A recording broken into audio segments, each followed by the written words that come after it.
বান্দা যখন আল্লাহর দরবারে দুহাত উঁচু করে চোখের পানি ফেলে দেয়, মুসলিম শরীফের হাদিসের ভিতরে এসেছে, গভীর রাত্রে, রাতের তৃতীয় অংশে আল্লাহ রাব্বুল আলামিন প্রথম আকাশে আসেন আর ডেকে বলেন, পৃথিবীতে আছো নাকি কেউ গুনাহ করে জীবন বরবাদ করে দিয়েছো, আমার কাছে মাফ চাও।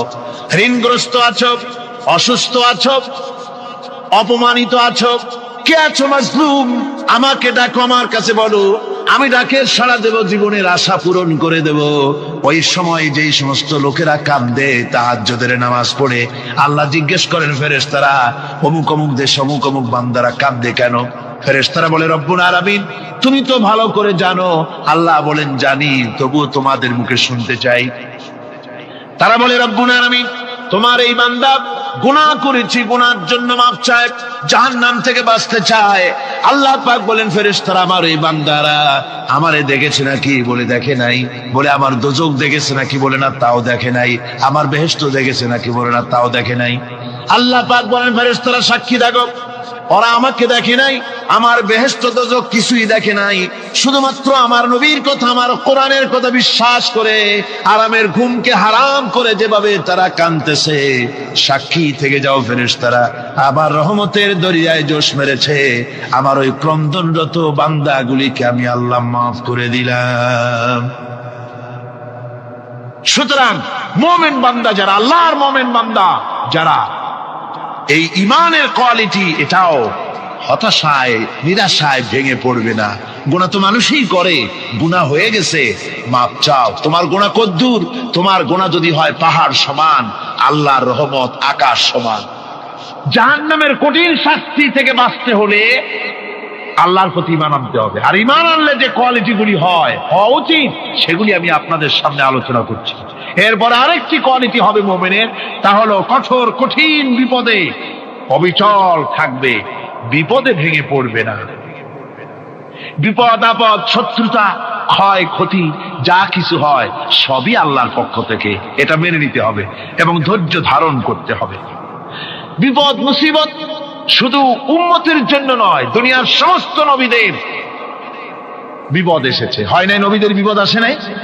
কোরআনে কারীম থেকে শুনুন, আল্লাহ রাব্বুল আলামিন বলেন, وَكَذَلِكَ جَعَلْنَا لِكُلِّ نَبِيٍّ عَدُوًّا مِنَ الْمُجْرِمِينَ।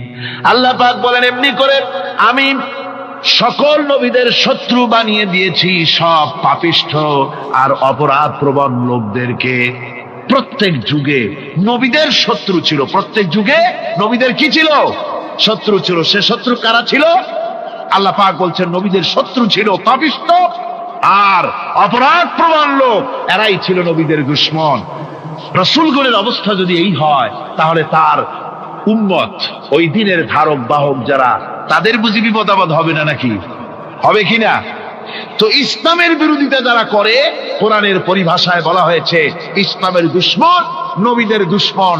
দুনিয়ার সব পাপিষ্ঠ আর অপরাধ প্রবণ লোকেরাই ইসলামের দুশমন হয়, নবীদের দুশমন হয়। আজও দেখেন, আজও তাকিয়ে দেখেন, ইসলামী আন্দোলনের বিরোধিতা যারা করে তারা পাপিষ্ঠ চরিত্রের কিনা, তাকায় দেখেন, খুঁজে দেখেন, সর্বত্র খুঁজে দেখুন, খুঁজে দেখুন।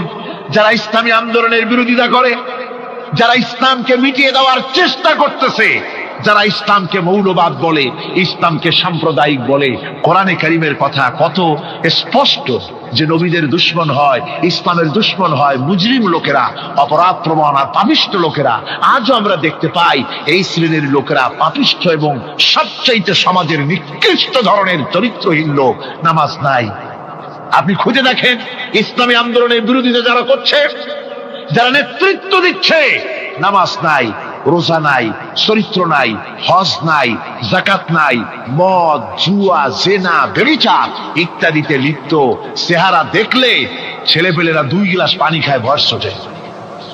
কথা ঠিক কিনা কয়? এই হলো অবস্থা। মারে কেন? মুমিনদেরকে, পয়গম্বরদেরকে, সাহাবীদেরকে এবং ঈমানদারদেরকে মারে কেন?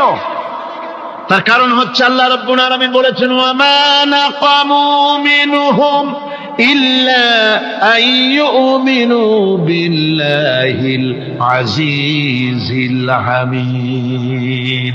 কাফিররা ঈমানদার লোকদেরকে অন্য কোন অপরাধী নির্যাতন চালায় না, নির্যাতন চালায় শুধু এই কারণে যেহেতু মুমিন লোকেরা পরাক্রমশালী, আল্লাহ রাব্বুল আলামিনের দ্বীনকে কায়েম করতে চায়, তার উপরে ঈমান এনেছে, এই কারণেই তারা মারে। ঠিক কিনা কয়?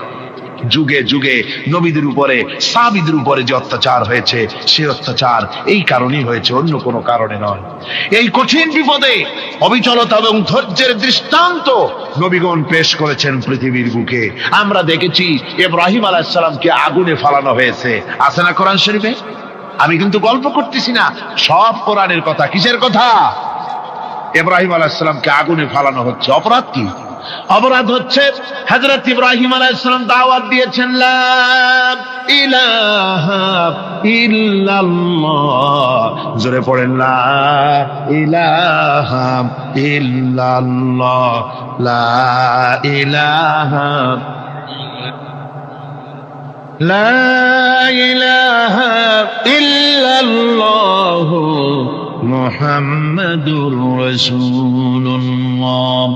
হযরত ইব্রাহিম আলাইহিস সালাম দ্বীনের দাওয়াত দিয়েছেন, এক আল্লাহর দাওয়াত দিয়েছেন, ঈমানের দাওয়াত দিয়েছেন। আর কোন অপরাধ ছিল না। নমরুদ সহ্য করতে পারল না। কোরআনে কারীমের মধ্যে সব কথাগুলি আল্লাহ পাক এই জন্য বিধৃত করেছেন, এই জন্য কোরআনে কারীমের মধ্যে সব কথা উঠায় দিয়েছেন, যাতে করে মুমিনেরা বিপদ আসলে পরে যেন ঘাবড়ে না যায়। ইব্রাহিম আলাইহিস সালামকে আগুনে ফালানো হচ্ছে। ফেরেশতা বলছে, ইব্রাহিম তোমারে আগুনে ফালায় দাও, হতেছে আমার কাছে সাহায্য চাও, আমার কাছে ক্ষমতা আছে, আগুনগুলো উঠাইয়ে নমরুদের বংশ জ্বালায় দেব। হযরত ইব্রাহিম ফেরেশতার কাছে সাহায্য চাইছিলেন নাকি? তিনি বললেন, ফেরেশতা তোমার কাছে সাহায্য কেন চাইব? আমি তো এমন কোন অন্ধ আল্লাহর ইবাদত করি না যেই অন্ধ স্রষ্টা তার গোলামের দুঃখ দুর্দশা না দেখেন। আমি তোমার কাছে সাহায্য চাইব না। হযরত ইব্রাহিম আলাইহিস সালাম পাশ করলেন। কি বলেন, পাশ করছেন না? ঈমানের পরীক্ষায় পাশ। আগুনের মধ্যে হযরত ইব্রাহিমকে যখন ফেলানো হচ্ছে, রব্বুল আলামিন আগুনের প্রতি নোটিশ করে দিলেন, ইয়া নারু কুনি বারদাও ওয়া সালামান আলা ইব্রাহিম। আগুন আমার ইব্রাহিমের জন্য শান্তিদায়ক, ঠান্ডা হয়ে যা। এখন কি আর আগুনের বাপের ক্ষমতা আছে ইব্রাহিমরে পোড়ানো? আর ক্ষমতা নাই। আমার বন্ধুগণ, ইব্রাহিম আগুনের ভিতরে আরামে বসা আছেন, আর ওদিকে নমরুদ বসে বসে দেখতেছে দূর থেকে। ইব্রাহিম তো জ্বলে না, গায়ের মধ্যে আগুন জ্বলে গেল। ডাক দিয়া কয়, আগুন তোর হলো কি? কেন জ্বালাইতে পারিস না আমার দুশমন রে? হলোটা কি তোর? তোর কি জ্বালানো শক্তি বন্ধ হয়ে গেল নাকি? আগুনের ভিতর থেকে জবাব এলো, নমরুদ রে, আমার ভিতরে জ্বালানো শক্তি আছে কি নাই যদি প্রমাণ করতে চাও, টেস্ট করতে চাও, তুই নিজে আয়, তোরে শুদ্ধ তামাম দুনিয়া জ্বালাই দিতে পারি, ইব্রাহিমের এক গাছা পশমও জ্বালাই দিতে পারি না। তার কারণ হচ্ছে আমি হচ্ছি মাখলুক, আল্লাহ হচ্ছেন খালিক। আল্লাহ আমাকে বলেছেন না জ্বালাতে, তুমি 1000 বার বললেও আমি ইব্রাহিমকে জ্বালাইতে পারবো না। কোরআনে কারিমে ঘটনা বলে মুমিনদেরকে সাহস দেওয়া হচ্ছে, মুমিনেরা দ্বীনের কাজ করতে গিয়ে বিপদ আবাজ আসবে। ঈমানের দাবি হলো বিপদ আসবে, আর বিপদ আসলে ঘাবড়ায় যেও না, মুসিবতে পড়ে চিন্তায় পেরেশানে হয়রান হয়ে যেও না। বিশ্বকবি আল্লামা ইকবাল কি সুন্দর করে বলেছেন, আজ ভি হোক জু ইব্রাহিম কা ইমা पैदा आग कर सकती है एक अंदाज गुलिस्तान पैदा। ইব্রাহিমের ঈমান যদি আজিও কোথাও হয় বিদ্যমান, করতে পারেন অগ্নিকুণ্ডে খুবসুরত এক গুলিস্তান। আজও যদি আগুনের ভিতরে কোন নমরুদ কোন ইব্রাহিমকে যদি ফেলে দেয়, আল্লাহ রাব্বুল আলামিন আজও আগুনকে ফুলের বাগান বানায়া দিবেন। সুবহানাল্লাহ। ভয় পাওয়ার কারণ নাই, চিন্তা করার কোনো কারণ নাই। আমার বন্ধুগণ, হযরতে হুদ আলাইহিস সালামকে যখন সমাজের লোকেরা, রাষ্ট্রের লোকেরা ঘিরে ফেলে দিল। সমাজ শক্তি, রাষ্ট্র শক্তি যখন তাকে ঘিরে ফেলে দিল, ষড়যন্ত্রের পাহাড় তুলে দিল, তারে মেরে ফেলে দিবে। হযরত হুদ দেশ থেকে তা পালায় গেলেন না, ভয় পেলেন না। হযরতে হুদ আলাইহিস সালাম বললেন, কোরআনে কারীমে হযরত হুদের কথা কোট করা হলো, ফাকিদুনি জামিআন সুম্মা লা তুনজিরুন। সম্মিলিতভাবে ষড়যন্ত্র করো আমার বিরুদ্ধে, সবাই মিলে ষড়যন্ত্র করো, সুম্মা লা তুনজিরুন, আর আমাকে এতটুকু অবকাশ তোমরা দিও না। ইন্নী তাওয়াক্কালতু আলাল্লাহি রাব্বি ওয়া রাব্বিকুম, আমি ভরসা করেছি সেই আল্লাহর উপরে যার কুদরতি হাতের ভেতরে, যিনি আমাদের রব তোমাদেরও রব, আর যার কুদরতি হাতের ভিতরে তামাম পৃথিবীর জানগুলি যার হাতে, সে আল্লাহর উপরে ভরসা করেছি। ষড়যন্ত্র যদ্দূর আছে করতে থাকো, আমি ষড়যন্ত্র পরোয়া করি না। সুবহানাল্লাহ। এটাই হলো মুমিনের কোয়ালিটি। শুধু ঈমান, লা ইলাহা ইল্লাল্লাহু মুহাম্মাদুর রাসূলুল্লাহ, গরুর গোশত খাই, আর রবিউল মাস আসতে পরে ইয়া নবী সালাম আলাইকা, ইয়া রাসূল সালাম আলাইকা, তারপরে গরম গরম জিলাপি আর রসগোল্লা খাইলাম খুব বেশি করিয়া, এর নাম মুমিন নয়। মুমিন হচ্ছে তার চলায় ফেরায়, ওঠায় বসায় সাহসিকতার তার এক আন্দাজ তৈরি হবে সে। আমার ভাইয়েরা, বিপদে অবিচলতা আমাদেরকে পয়গম্বরেরা শিক্ষা দান করেছেন। আমরা দেখতে পেয়েছি বিশ্বনবী জনাবে মুহাম্মাদুর রাসূলুল্লাহ সাল্লাল্লাহু আলাইহি ওয়াসাল্লাম হিজরতের রাত, কাফেররা চতুর্দিকে দাঁড়ানো। হযরত জিবরাইল এসে বলেন, ইয়া রাসূলুল্লাহ, হে কাফেররা চতুর্দিকে ঘিরে দাঁড়িয়েছে, গভীর রাত, এখন হাতে তাদের তরবারি, সকাল হলে পরেই তারা আপনাকে মেরে ফেলে দেবে, তাড়াতাড়ি ওঠেন, মদিনার দিকে চলে যান। আল্লাহ নবী ঘুমের থেকে জেগে হযরত আলীকে ডেকে বলেন, আলী, আল্লাহ অর্ডার করেছেন আমি মদিনায় চললাম, আমার বিছানার পরে আমার চাদর গায়ে দিয়ে শুয়ে থাকো।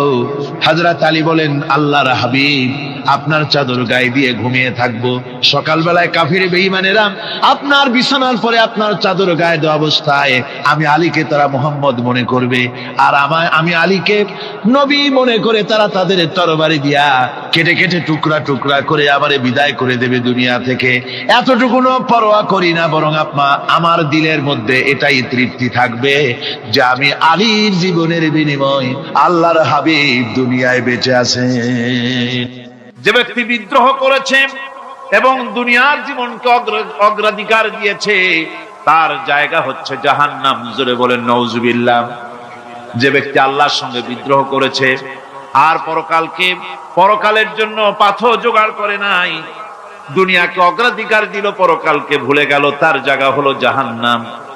وَأَمَّا مَنْ خَافَ مَقَامَ رَبِّهِ وَنَهَى النَّفْسَ عَنِ الْهَوَى فَإِنَّ الْجَنَّةَ هِيَ الْمَأْوَى। আর যে ব্যক্তি আপন প্রভুর সামনে উপস্থিত হওয়াকে ভয় করেছে এবং আপন প্রবৃত্তিকে লালসা মুক্ত করেছে, লালসার হাত থেকে রক্ষা করেছে, আল্লাহ রাব্বুল আলামিন কিয়ামতের দিন তার জন্য রেখে দিয়েছেন জান্নাত। তার জন্য কোন জায়গা? জান্নাত।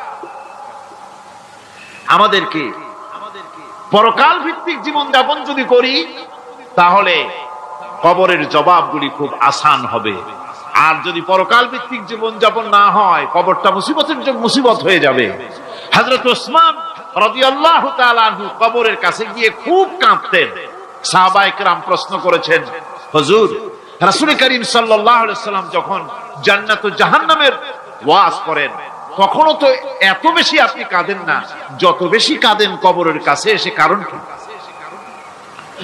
হযরত ওসমান রাদিয়াল্লাহু তাআলা আনহু বলতেন, আমার সাথীরা, আমি আমার হাবিবের কাছে, আল্লাহ রাব্বুল আলামিনের রাসূলের কাছে আমি শুনেছি এই কবরটাই হলো প্রথম স্টেশন, এই কবরটাই হলো প্রথম ইমিগ্রেশন কাউন্টার। এই জায়গায় কেউ যদি ধরা পড়ে যায়, কারো যদি চার্জশিট হয়ে যায়, সব জায়গায় ধরা পড়ে যাবে, হাসরে মিজানে সিরাতে কোনো জায়গায় নাজাত পাবে না। আর এই কবরটা যদি কেউ মুক্তি পেয়ে যায়, মিজান, সিরাত, হাসর সব জায়গা থেকে আল্লাহ তারে ভালোভাবে পার করে দিবেন। এটা হলো আসল জায়গা, মারাত্মক জায়গা, খুব মারাত্মক জায়গা। আমি এটাকে ইমিগ্রেশন কাউন্টার বলেছি আমার ভাষায়। ইমিগ্রেশন কাউন্টার যারা বিদেশ ভ্রমণ করেছেন তারা জানেন। লন্ডন যাবেন, আমেরিকা যাবেন, সৌদি আরব যাবেন, যে কোনো বিদেশে যাবেন, গেলেই পাসপোর্ট তারা দেখবে। পাসপোর্টে আপনার ন্যাশনালিটি কোনটা সেটাই তারা জানতে চাইবে। আপনি কোন দল করেন এটা তারা জানতে চাইবে না। আপনি কোন ভাষায় কথা বলেন তাও তাদের জানার দরকার নেই। প্রথমেই তারা আপনার ন্যাশনালিটি দেখবে, আপনার আইডেন্টিটি কি তারা জানতে চাইবে। তারপরে যদি স্যাটিসফ্যাক্টরি হয় আপনাকে ভিসা দিয়ে ভেতরে ঢুকবার ব্যবস্থা করে দেবে।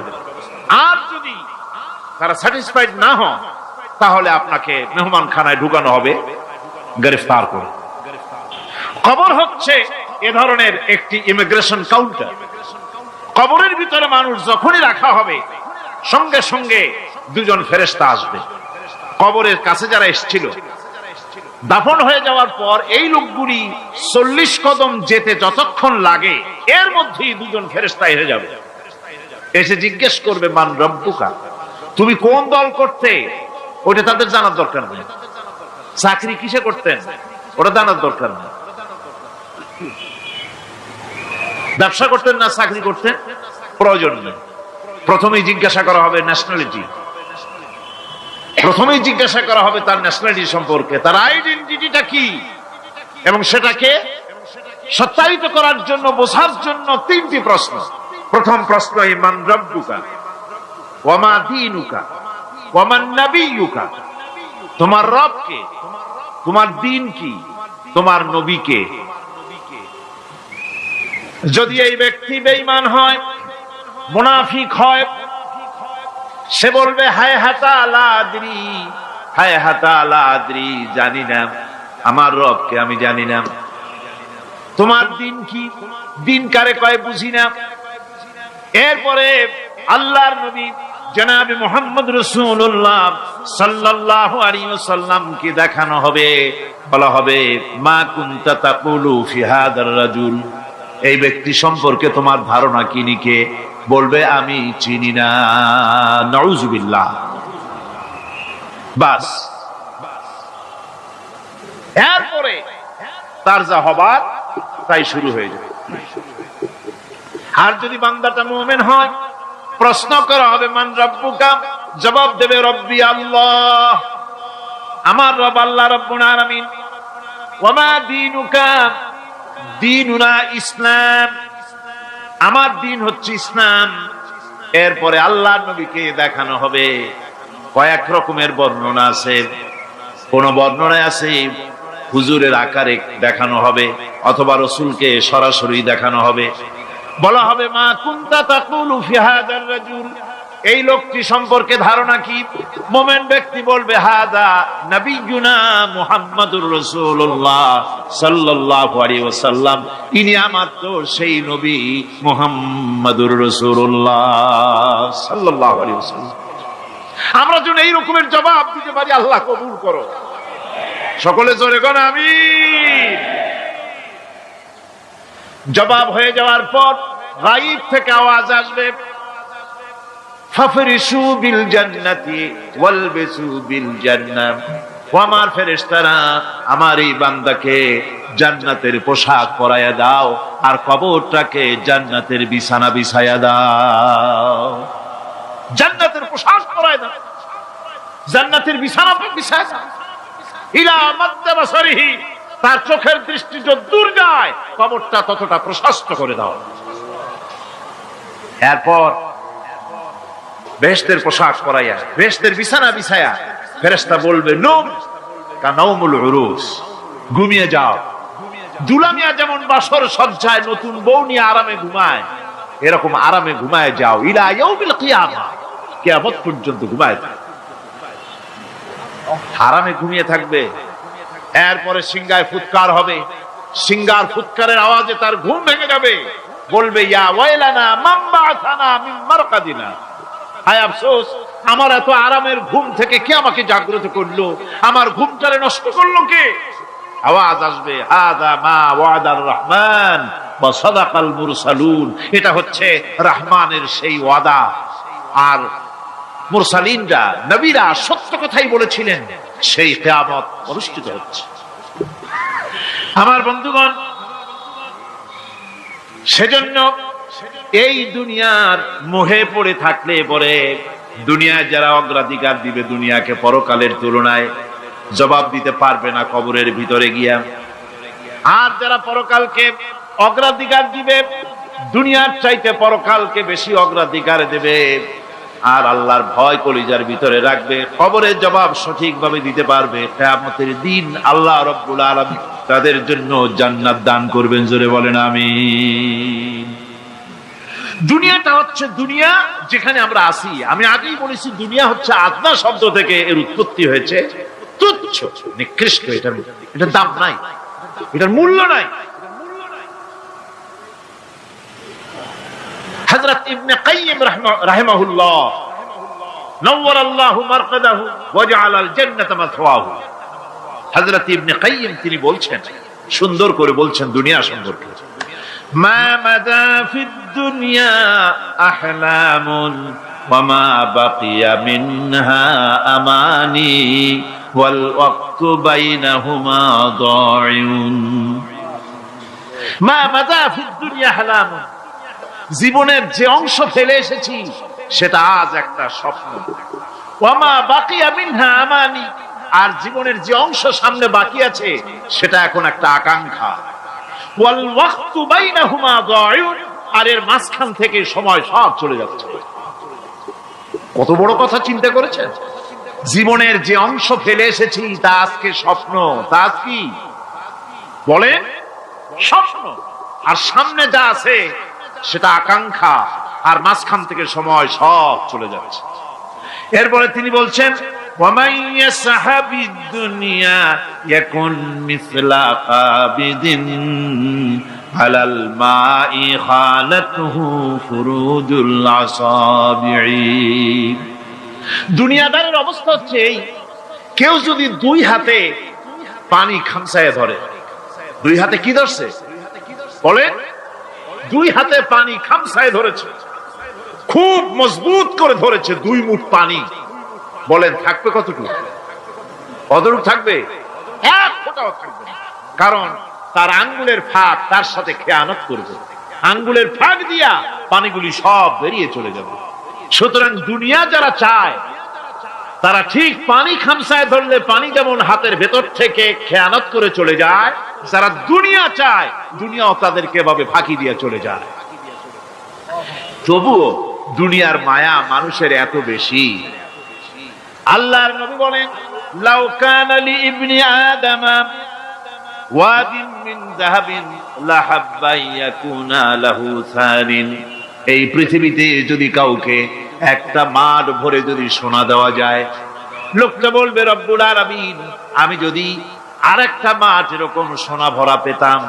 দ্বিতীয় আরেকটা মাঠ দেওয়া হলে আবার বলবে, যদি তৃতীয় আরেকটা মাঠ সোনা ভরে যদি পেতাম। নবীজি বলেন, ওয়ালা ইয়ামলাউ জাওফু ইবনু আদামা ইল্লা তুরাব। মানুষের পেট 3.5 হাত মাটি ছাড়া, কবরের মাটি ছাড়া মানুষের পেট ভরবে না। আরো চাই, আরো চাই, চাওয়ার কোনো শেষ নাই। মানুষ এভাবে করে দুনিয়ার মহব্বতে এমনি পাগল হয়ে যায়, শুধু দুনিয়ার মহব্বত, পরকালকে বেমালুম ভুলে যায়। আমি কিন্তু এই কথা বুঝাতে চাই নাই যে পরকালের মহব্বতে, পরকালের ভয়তে বা পরকালের জন্য দুনিয়া আপনি বাজার ঘাট, বেচা কিনা, ব্যবসা বাণিজ্য সবকিছু ভুলে যান, না তা নয়। ভুল বোঝার কোনো কারণ নাই। পরকালকে অগ্রাধিকার দিতে হবে, মানে দুনিয়াটা চিরস্থায়ী জায়গা নয়। চিরস্থায়ী হচ্ছে কোনটা? আখিরাত। চিল্লা এখন কোনটা? সুতরাং এখানে যা করতে হবে, আখিরাতের জবাবদিহিমূলক জীবন যাপন করতে হবে। আপনি ব্যবসা করবেন, ওজনে কম দিতে পারবেন না। আপনি খাদ্যে ভেজাল দিতে পারবেন না, চুরি করতে পারবেন না, ডাকাতি করতে পারবেন না, জেনা করতে পারবেন না, বদমাশি করতে পারবেন না, মদ খেতে পারবেন না, সন্ত্রাসী হতে পারবেন না, হাইজ্যাকার হতে পারবেন না, চাঁদাবাজ হতে পারবেন না, মুনাফাখোর হতে পারবেন না, আপনি চোরা কারবারি হতে পারবেন না, ঘুষখোর হতে পারবেন না, সুদখোর হতে পারবেন না।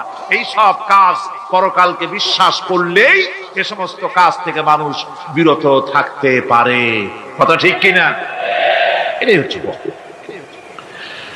সুতরাং এই পৃথিবী থাকবে না, এটা কি চিরকাল থাকবে না, এর একটা পরিসমাপ্তি ঘটবে। যেমন করে সারা বছর লেখাপড়া করার পর কলেজে, বিশ্ববিদ্যালয়, মাদ্রাসায়, হাই স্কুলে, সব জায়গায় সারা বছর লেখাপড়া করার পর যেমন পরীক্ষা দেওয়ার একটা দিন আসে, সারা বছর ব্যবসা করার পর হিসাব নিকাশ করার যেমন একটা সময় আসে, সারা মাস চাকরি করার পর বেতন পাওয়ার যেমন একটা দিন আসে, সারা জীবন চাকরি করার পর পেনশন পাওয়ার যেমন একটা সময় আসে, অনুরূপ ভাবে এই দুনিয়া যেদিন শেষ হয়ে যাবে, আল্লাহ নির্ধারিত সময় শেষ হয়ে যাওয়ার পর একটা সময় আসবে যখন আল্লাহ রব্বুল আলামিন সব শেষ করে দিবেন, লন্ডভন্ড হয়ে যাবে, কিছু থাকবে না। কোরআনে কারিমে আল্লাহ সব বলেছেন, কোরআনে সব আল্লাহ বলে দিয়েছেন।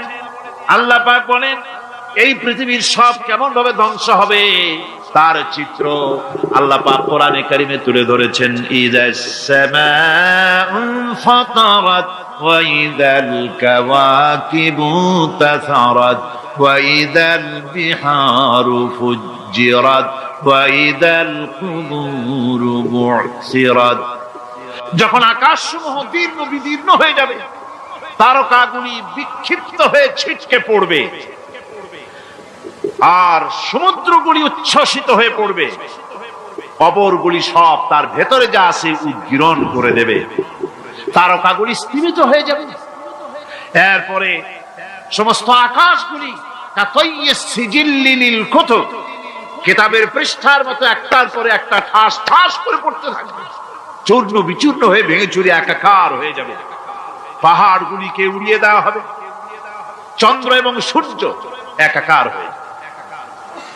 আল্লাহ রাব্বুল আলামিন বলেন ফাইদা বারিকাল বাসার ওয়া খাসাফাল কমার ওয়া জুমিআশ শামসু ওয়াল কমার। চক্ষু যখন বিস্ফারিত হয়ে যাবে, চাঁদ যখন তার আলো হারিয়ে ফেলবে, সূর্য যখন তার আলো হারিয়ে ফেলবে, চাঁদ আর সূর্য সব একাকার হয়ে যাবে, সেই সময়ের অবস্থাটা কি চিন্তা করো।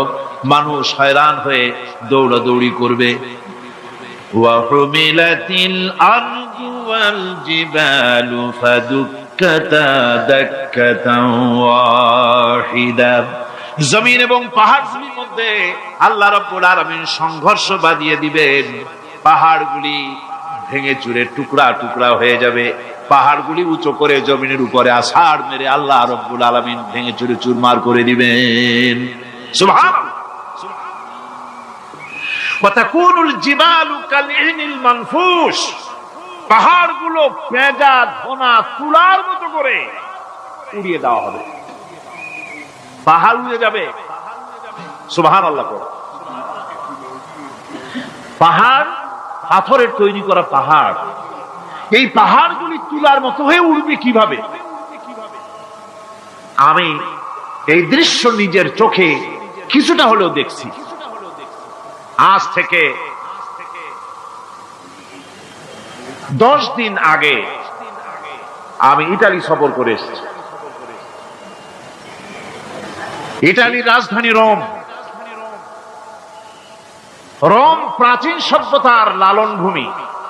কোরআনে কারিমে সূরায়ে রোম রয়েছে, এই রোম সেই রোম। এখানের বাদশার কাছে রাসূল করিম সাল্লাল্লাহু আলাইহি ওয়াসাল্লাম হেরাক্লিয়াসের কাছে চিঠি পাঠিয়েছিলেন, সেই রোম। 12 থেকে 15,000-এর মতো বাংলাদেশি মুসলমান সেখানে আছে। জুমার দিন, যেদিন আমি গেলাম তার পরের দিনই জুমা ছিল। জুমার নামাজ পড়লাম ভ্যাটিকানের কাছেই বিশাল মসজিদ, ইউরোপের ভিতরে সবচেয়ে বড় মসজিদ এটা। রোম ইসলামের দুশমনদের রাজধানী। সেইখানে যখন আযান হচ্ছে আশহাদু আন্না মুহাম্মাদার রাসূলুল্লাহ, আমার অনুভূতির কথা আপনাদেরকে বোঝাতে পারবো না, কি অনুভূতির সৃষ্টি হয়েছে আমার ভেতরে। ভ্যাটিকানের পোপ এক পাশে, কিছু দূরেই ভ্যাটিকান। ওটা হচ্ছে গোটা পৃথিবীর সমস্ত খ্রিস্টানদের কাবা, ভ্যাটিকান। তার পাশেই বিশাল মসজিদ, সেখানে নামাজ পড়লাম। চিন্তার ভেতরে আসলো আল্লাহ রাব্বুল আলামিন তার হাবিবের নাম, তার তাওহীদ, তার রিসালাতকে কিভাবে বিশ্বময় ছড়িয়ে দিলেন। আবু জাহেল চাইছিল মুহাম্মদ সাল্লাল্লাহু আলাইহি ওয়াসাল্লামকে স্তব্ধ করে দেবে মক্কার জীবনেই। কত বদনাম, সাহের, কাহেন, কাযযাব, শায়ের, নাউযুবিল্লাহি মিন যালিক, কত গালাগালি করলো। আর আল্লাহ শোনালেন, হাবিব চিন্তার কোনো কারণ নাই, ওয়ারাফা'না লাকা যিকরাক, আমি আপনার প্রশংসা বিশ্বময় ছড়িয়ে দেব। সুবহানাল্লাহি ওয়া বিহামদিহি। রোম প্রোগ্রাম শেষ করে আমাকে তারা নিয়ে গেল, যেটা আমি বলছি সফর কাহিনী শোনাবার সময়টা না, যেহেতু এর সঙ্গে প্রাসঙ্গিক সেজন্য বলছি। পাহাড় কেমনে তুলার মতো হয়ে উঠবে তার নজির দেখেছি।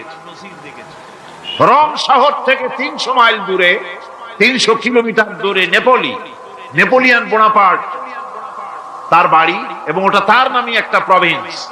ভূমধ্য সাগরের পারে ভিসুভিয়াস, পৃথিবীর সবচাইতে বড় আগ্নেয়গিরি, সেটা দেখাতে নিয়ে যাওয়া হলো আমাকে। যে পাহাড়টা পৃথিবীর মাটি থেকে তার চূড়া হচ্ছে 3 মাইল উঁচু,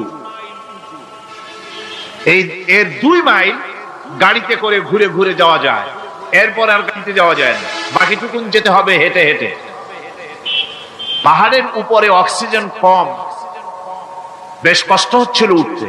জীবনে প্রথম পাহাড়ে চড়েছি, জাবালে নূর, রাসূল করিম সাল্লাল্লাহু আলাইহি সাল্লামের উপরে যেখানে ওহী হয়েছিল সর্বপ্রথম। পাহাড় চড়ার একটা অভিজ্ঞতা ওখান থেকে আমার কিছুটা হয়েছিল। খুব কষ্ট হলো বাকি 1 মাইল উঠতে। যখন ভিসুভিয়াসের একদম শীর্ষে চলে গেছি, সেখানে গিয়ে আমার সাথে 15-20 জন লোক ছিল। আমি নিজে আল্লাহু আকবার বলে আমার গলা থেকে আওয়াজ বেরিয়ে গেল। আমি দেখতে পেলাম ভিসুভিয়াসের শীর্ষে বিশাল গর্ত। আমার মনে হয় গর্তটা এই মাঠের 1/4 হবে, এই মাঠের 1/4 হবে গর্তটা। সেই গর্তটার গভীরতা হচ্ছে 1.5 কিলোমিটার। এইখান থেকে পাথরগুলি উত্থিত হয়েছে, আগ্নেয়গিরি পাথর আগুনে গলে লাভা হয়ে এগুলি পাহাড় বেয়ে উপচে পড়েছে, চতুর্দিকে 12 মাইল ছড়িয়ে গিয়েছে। আমার মনে পড়লো ওয়াকুদুহান নাস ওয়াল হিজারা, জাহান্নামের আগুনের ইন্ধন হবে মানুষ আর পাথর। আমি সেখানে সেজদায় পড়ে গিয়া কানলাম আর বললাম, আল্লাহ জাহান্নামের আগুন হারাম করে দিও আমাদের জন্য। পাথর কিভাবে গললো, গলে পাথরগুলি গলে পুড়ে চতুর্দিকে পড়েছে আর ছিটকেছে, চতুর্দিকে ছিটকে পড়েছে। সেই পাথরগুলি ছিটকে ছিটকে যেগুলি পুড়ে পড়েছে, সেগুলিকে দূরে সাদা রঙের বলে মনে হয়, কোনোটা সাদা কোনোটা কালো, মনে হয় যেন তুলার মতো হয়ে পড়ে আছে চতুর্দিকে।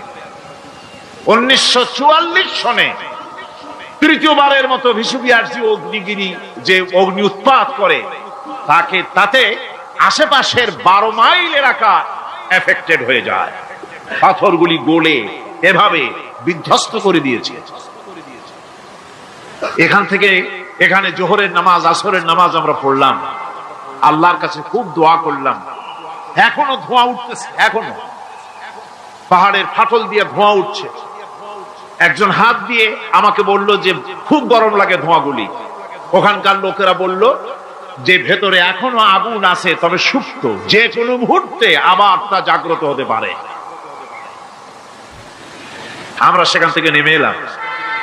একটু কিছু দূর গিয়েই সেখানে হলো পম্পেই শহর। এই পম্পেই শহরটা হচ্ছে ঈসা আলাইহিস সালামের জন্মের 2000 বছর আগে এই শহর তৈরি হয়।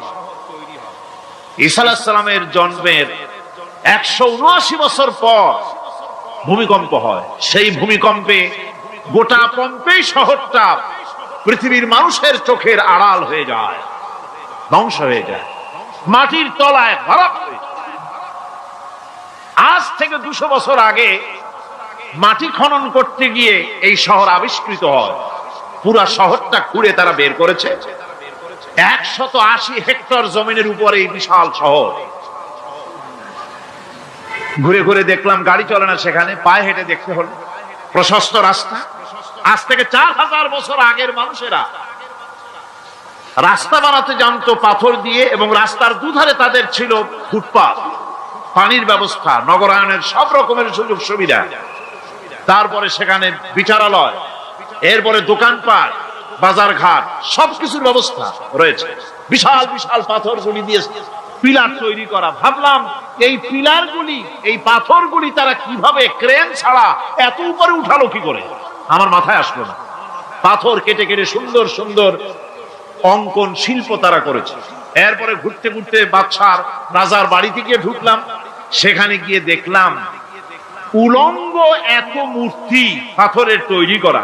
পাথর কেটে কেটে দেওয়ালে যৌন মিলনের এমন কোন অশ্লীল ছবি নাই যা তারা সেখানে তৈরি করে নাই। উলঙ্গ মূর্তি আর উলঙ্গ যৌন মিলনের অসংখ্য ছবি দিয়ে এই এলাকা ভরা। তখন আমি বুঝলাম আল্লাহর গজব হওয়ার কারণটা কি, এই শহরটা মাটির নিচে হরক হয়ে যাওয়ার কারণটা কি। আল্লাহ পাক জেনা ব্যভিচার যে দেশে বেশি হয় আল্লাহ পাক বরদাস্ত করে। দুশ্চরিত্র যে দেশের মানুষ দুশ্চরিত্র হয়ে যায়, জেনা ব্যভিচার বেশি হতে থাকে, আল্লাহ হরক করে দেন, গজব দেন। এই গজব এক এক সময় এক এক রকমের হয়ে আসে।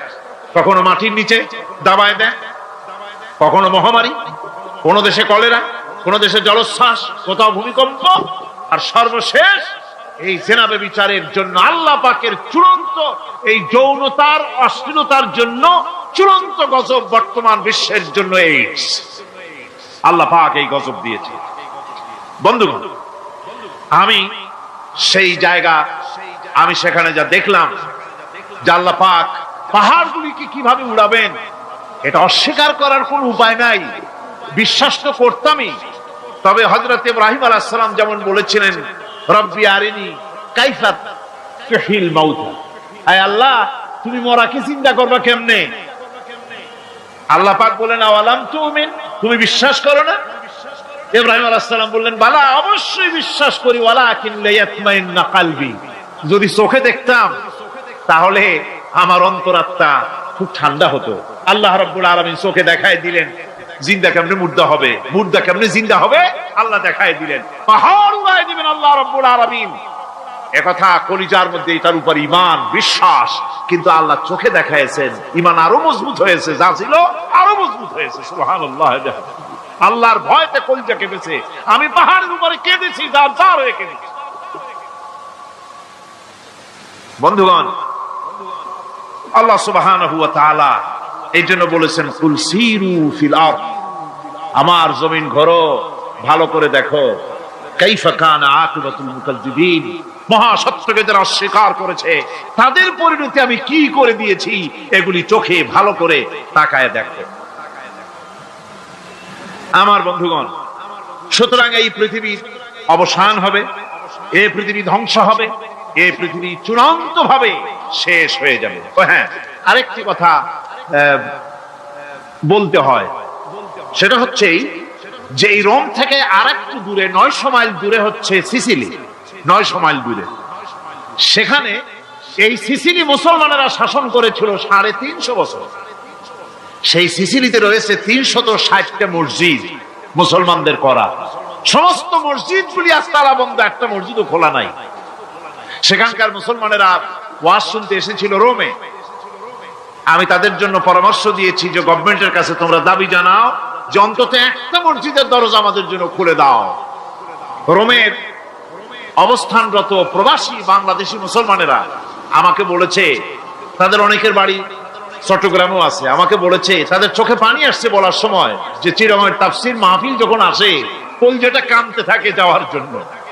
তো যাওয়া তো সম্ভব না এত দূর থেকে, আমাদের সালাম বলে দিবেন যত লোক আসবে, আর আমাদের জন্য দোয়া করতে বলবেন যেন এই রোমের ভিতরে আমরা ইসলামের আদর্শের ভিত্তিতে আমরা যেন চলতে পারি। আপনারা দোয়া করুন তাদের জন্য।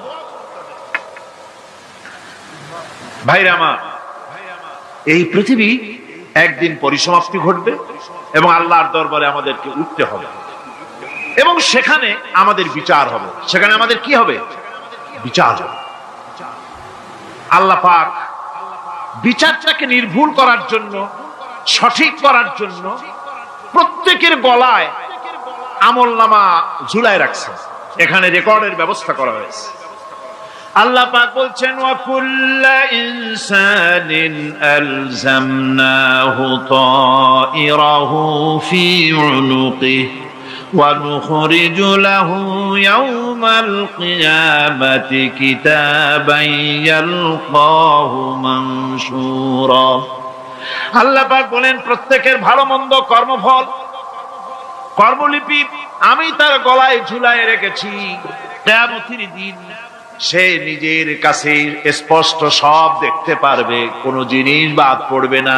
তার গলায় তার আমলনামা ঝুলানো আছে, সব রেকর্ড হতেছে। আমরা যা করছি সবগুলি রেকর্ড হয়ে যাচ্ছে। বর্তমান বিজ্ঞানীরা আবিষ্কার করেছে যে মানুষের শরীরের ভিতরে ডিএনএ আছে, রক্তের ভিতরে ডিএনএ। এটা একটা কোড। মানুষের রক্তের ভিতরে ডিএনএ আছে।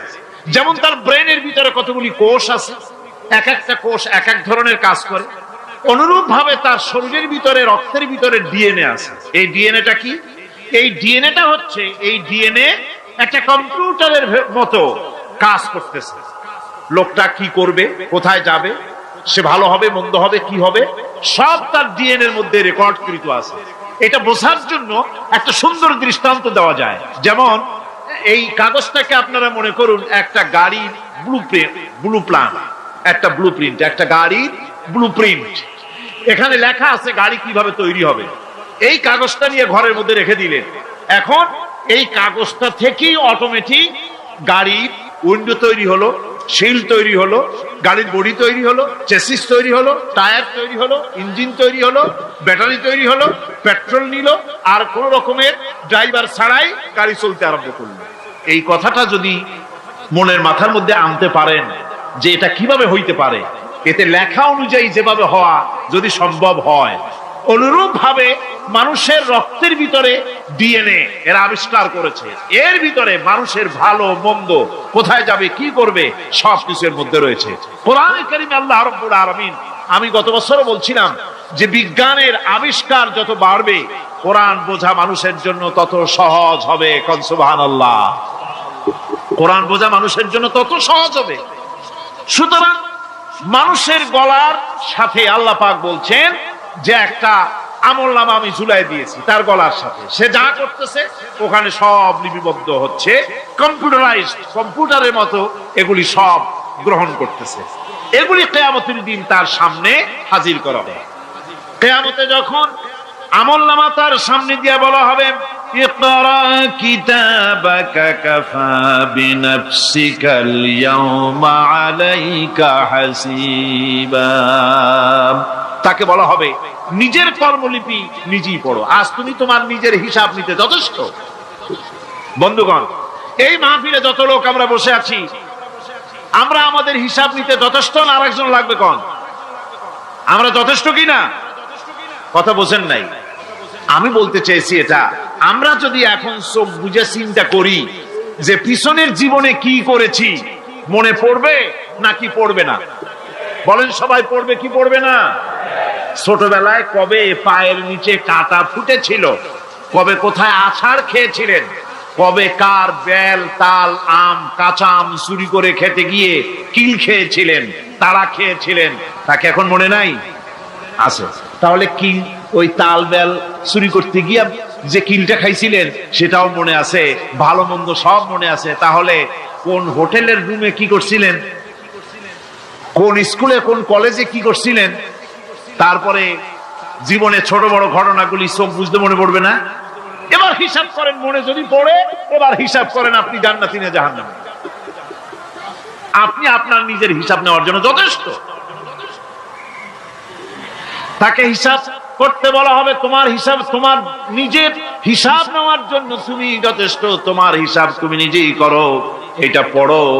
আর সেই কিয়ামতের দিন কোন সাহায্যকারী মিলবে না।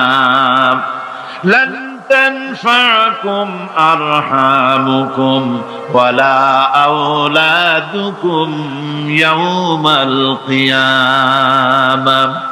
লান তানফাকুম, কিয়ামতের দিন কোনো ফায়দা হবে না, অবশ্যই কোনো ফায়দা হবে না, কোনো উপকারে আসবে না। কিয়ামতের দিন তোমার সন্তান, তোমার স্ত্রী, তোমার মাল, তোমার সম্পদ কোন উপকারে আসবে না কিয়ামতের ময়দানে। সেদিন সব তোমার সাথে বিচ্ছেদ করবে, সব পালায় যাবে। সেখানে উৎকোষেরও কোনো কারবার নাই যে ঘুষ টুস দিয়া, ফেরেশতাদের কোন রকম বুঝবাজ দিয়া, আলাদা কোনো চোরাগলি পথ দিয়া একেবারে ফুট করে ভেসতে চলে যাবেন, এমন কোনো সুযোগ নাই। অনেকে বলে হুজুর এমন কিছু দোয়া শিখায় দেন যাতে ওই সব জেহাদ বোমা এগুলি খুব ভয় পাই, ওসব রাস্তা টাস্তা না, খুব সহজে কিছু দোয়া দুরূদ করিয়া আস্তে করে জান্নাতে চলে যাওয়া যায়, এরকম একটা দোয়া, এরকম একটা পথ বলে দেন। আমি বলি ভাই, এরকমের কোন চোরাগলি আমার রাসূল আবিষ্কার করতে পারেন নাই। আল্লাহর পয়গম্বরের ওই ধরনের কোন পথ আবিষ্কার করতে পারেন নাই। সেখানে কিয়ামতের দিন কাউকে উৎকোষ গ্রহণ করার কেউ নাই, উৎকোষ দেওয়া যাবে না। আর উৎকোষ দিবি নেবার কি, আপনার কাছে কিছু নাইও, থাকলেও নেওয়ার কেউ নাই। এই দুনিয়ায় ফাঁকিবাজি করে বহুত কিছু করা যায়, কিন্তু কিয়ামতের মাঠে এগুলি কিছুই চলবে না। আল-ইয়াওমা লা ইয়ানফা'ু মালুন ওয়ালা বানুন। কিয়ামতের দিন ধন, সন্তান, সন্ততি আর সম্পদ কোনো কাজে লাগবে না। সেদিন শুধু আমল যদি ভালো হয় কাজে লাগবে, আমল খারাপ হবে সব শেষ হয়ে যাবে। আল্লাহ রাব্বুল আলামিন নবীজিকে ডেকে বলেছেন, নবী আপনি বলেন, কুল মা কুনতু বিদআম মিনার রাসূল, আপনি বলুন আমি কোন নতুন রাসূল নই, আমার আগে অনেক নবী রাসূল পৃথিবীতে এসেছেন, তারা বিদায় হয়ে গেছেন। আমি জানি না কিয়ামতের দিন আল্লাহ রাব্বুল আলামিন আমার সাথে কি ব্যবহার করবেন, আর আমি এও জানি না যে কোরআনে কারীমের মধ্যে আল্লাহ পাক এই পৃথিবীর বুকে যারা আরামের টাটকা সুখগুলি, আরামগুলি যারা বর্জন করে আল্লাহ রাব্বুল আলামিনকে বিশ্বাস করে যারা জীবন পরিচালনা করেছে, আল্লাহ পাক তাদের জন্য জান্নাত রেখেছেন এবং তাদের জন্য বলছেন, সাবিকু ইলা মাগফিরাতিম মির রাব্বিকুম ওয়া জান্নাতিন আরদুহা কাআরদিস সামাই ওয়াল আরদ উইদ্দাত লিল্লাযীনা আমানু বিল্লাহি ওয়া রাসূলিহি। আল্লাহ পাক বলেন, প্রতিযোগিতা করো আল্লাহর মাগফিরাত কামনার জন্য আর জান্নাতে যাওয়ার জন্য প্রতিযোগিতা করো, আল্লাহর রহমত পাওয়ার জন্য সৎ কাজের প্রতিযোগিতা করো, তাহলে আল্লাহ রাব্বুল আলামিন তোমাদেরকে ক্ষমা করবেন আর তোমাদের জন্য এমন জান্নাত দিবেন যেই জান্নাত আকাশের বিশালতার, জমিনের বিশালতার মতো। এই বিরাট জান্নাত তোমাদেরকে দিবেন। এই জান্নাত চিরস্থায়ী সুখ এবং শান্তি জায়গা হবে। মাসালুল জান্নাতিল্লাতী উইদাল মুত্তাকুন ফিহা আনহারুম মিন মাইন গায়রি আসিনিন ওয়া আনহারুম মিন লাবানিন লাম ইয়াতাগায়্যার তা'আমুহু। আল্লাহ পাক বলছেন, জান্নাত আল্লাহ পাক ওয়াদা করেছেন মুত্তাকীদের জন্য। আল্লাহ পাক জান্নাত দিবেন যে জান্নাতের ভেতরে রয়েছে মধুর প্রস্রবণ, রয়েছে দুধের প্রস্রবণ, রয়েছে সেখানে স্বচ্ছ পানীয় পানির প্রস্রবণ রয়েছে। এই সুন্দর জান্নাত, ঝর্ণা ধারা আল্লাহ পাক সৃষ্টি করেছেন, বাগ বাগিচা দিয়ে ভরে রেখেছেন জান্নাত। সেই জান্নাতে জান্নাত হবে এয়ার কন্ডিশন, রোদ্রের তাপ হবে না সেখানে, রোদ্রের খরতাপ হবে না সেখানে, ঠান্ডার প্রচন্ডতা থাকবে না। কিরকম হবে জায়গাটা? আল্লাহ পাক বলছেন, মুত্তাকিনা আলাল আরাইকি লা ইয়ারাউনা ফিহা শামসান ওয়ালা জামহারিরা ওয়া দানিয়াতান আলাইহিম যিলালুহা ওয়া দুল্লিলাত কুতুফুহা তাদলিলা। আল্লাহ পাক এমন জান্নাত রেখেছেন, সেই আল্লাহ পাক সেই জান্নাতের ভিতরে জান্নাতীরা ঠেস লাগায়া মুখোমুখি অবস্থায় তারা সেখানে বসবে, আর জান্নাতীদের মনের মধ্যে কোনো দুঃখ থাকবে না, পেরেশানি থাকবে না। পৃথিবীতে মানুষের দুঃখ থাকে, পেরেশানি থাকে, সেখানে কোনো দুঃখ আর পেরেশানি থাকবে না। সেই জায়গাটা হবে শীতাতপ নিয়ন্ত্রিত, না শীত না গরম, চির বসন্ত বিরাজ করবে। জান্নাতীরা সেখানে থাকবে। এই সুন্দর জান্নাত আল্লাহ পাক রেখেছেন মুত্তাকীদের জন্য। সুবহানাল্লাহ। কাফেরদের জন্য জান্নাত হবে, জাহান্নাম হবে চিরকাল। খালিদিনা ফিহা আবাদান, চিরকাল কাফেরেরা জাহান্নামে থাকবে। সর্বশেষ যে ব্যক্তি জাহান্নাম থেকে মুক্তি লাভ করবে তাকে আল্লাহ পাক বলবেন, ফেরেশতাদেরকে বলবেন, ও আমার ফেরেশতারা, আমার এই বান্দাকে জান্নাত এবং জাহান্নামের মাঝখানে রেখে দাও। জান্নাত এবং জাহান্নামের মাঝখানে লোকটি যখন থাকার জায়গা পাবে, সে জান্নাতের দিকে তাকায়া দেখবে আর কাঁদতে থাকবে। আল্লাহ পাক জিজ্ঞেস করবেন, বান্দারে, যুগের পর যুগ ধরে জাহান্নামে কেঁদেছো, আমি রব্বুল আলামিন জাহান্নাম মাফ করে দিয়া জান্নাত জাহান্নামের মাঝখানে রেখে দিয়েছি, আযাব থেকে তো বেঁচে গেছো, এখন কান্দো কেন? লোকটি বলবে, রব্বুল আলামিন কান্দি এই কারণে, জাহান্নাম থেকে মাফ করেছো, তোমার শুকরিয়া আদায় করি। জান্নাত তো আমার কপালে নাই, কিসমতে নাই, কিন্তু জান্নাত আমি এখান থেকে দেখতে পাচ্ছি। জান্নাতের সুঘ্রাণ আমার নাকে আসতেছে, কপালে নাই যাওয়ার। আমি কাঁদি এই জন্য, তুমি যদি মেহেরবানি করে আমাকে জান্নাতের দরজার কাছে একটু দাঁড় করায় দিতা, প্রাণ ভরে তোমার জান্নাতের দৃশ্যটা একটু দেখতাম। আল্লাহ পাক তার আরজি পূরণ করবেন, বলবেন যাও, ফেরেশতাদের বলবেন এর জান্নাতের দরজার কাছে দাঁড় করায় দাও। জান্নাতের দরজার কাছে দাঁড়িয়ে লোকটি আবার কান্না শুরু করবেন। আল্লাহ পাক প্রশ্ন করবেন, এবার কান্দো কেন? লোকটি বলবে, রব্বুল আলামিন কান্দি এই কারণে, জান্নাতের এই দরজায় দাঁড়ায়া জান্নাতের অফুরন্ত নেয়ামত কিছুই ভালো করে দেখা যায় না, শুধু অল্প জায়গা দেখি। যদি তুমি আমারে দয়া করে জান্নাতের মাঝখানে দাঁড় করায় দিতা, চতুর্দিকে তাকায়া তাকায়া দেখা কলিজারে ঠান্ডা বানাইতাম। তবে আমি ওয়াদা করি, জান্নাতের কোন নাজ নেয়ামত, কোন ফল আমি খাবো না, ধরবো না, সইব না। একটুখানি মেহেরবানি করে মাঝখানে দাঁড় করাইয়া দাও, জান্নারে ঠান্ডা করি। আল্লাহ রব্বুল আলামিন ফেরেশতাদের বলবেন, আমার এই বান্দারে জান্নাতের মাঝখানে দাঁড় করাইয়া দে।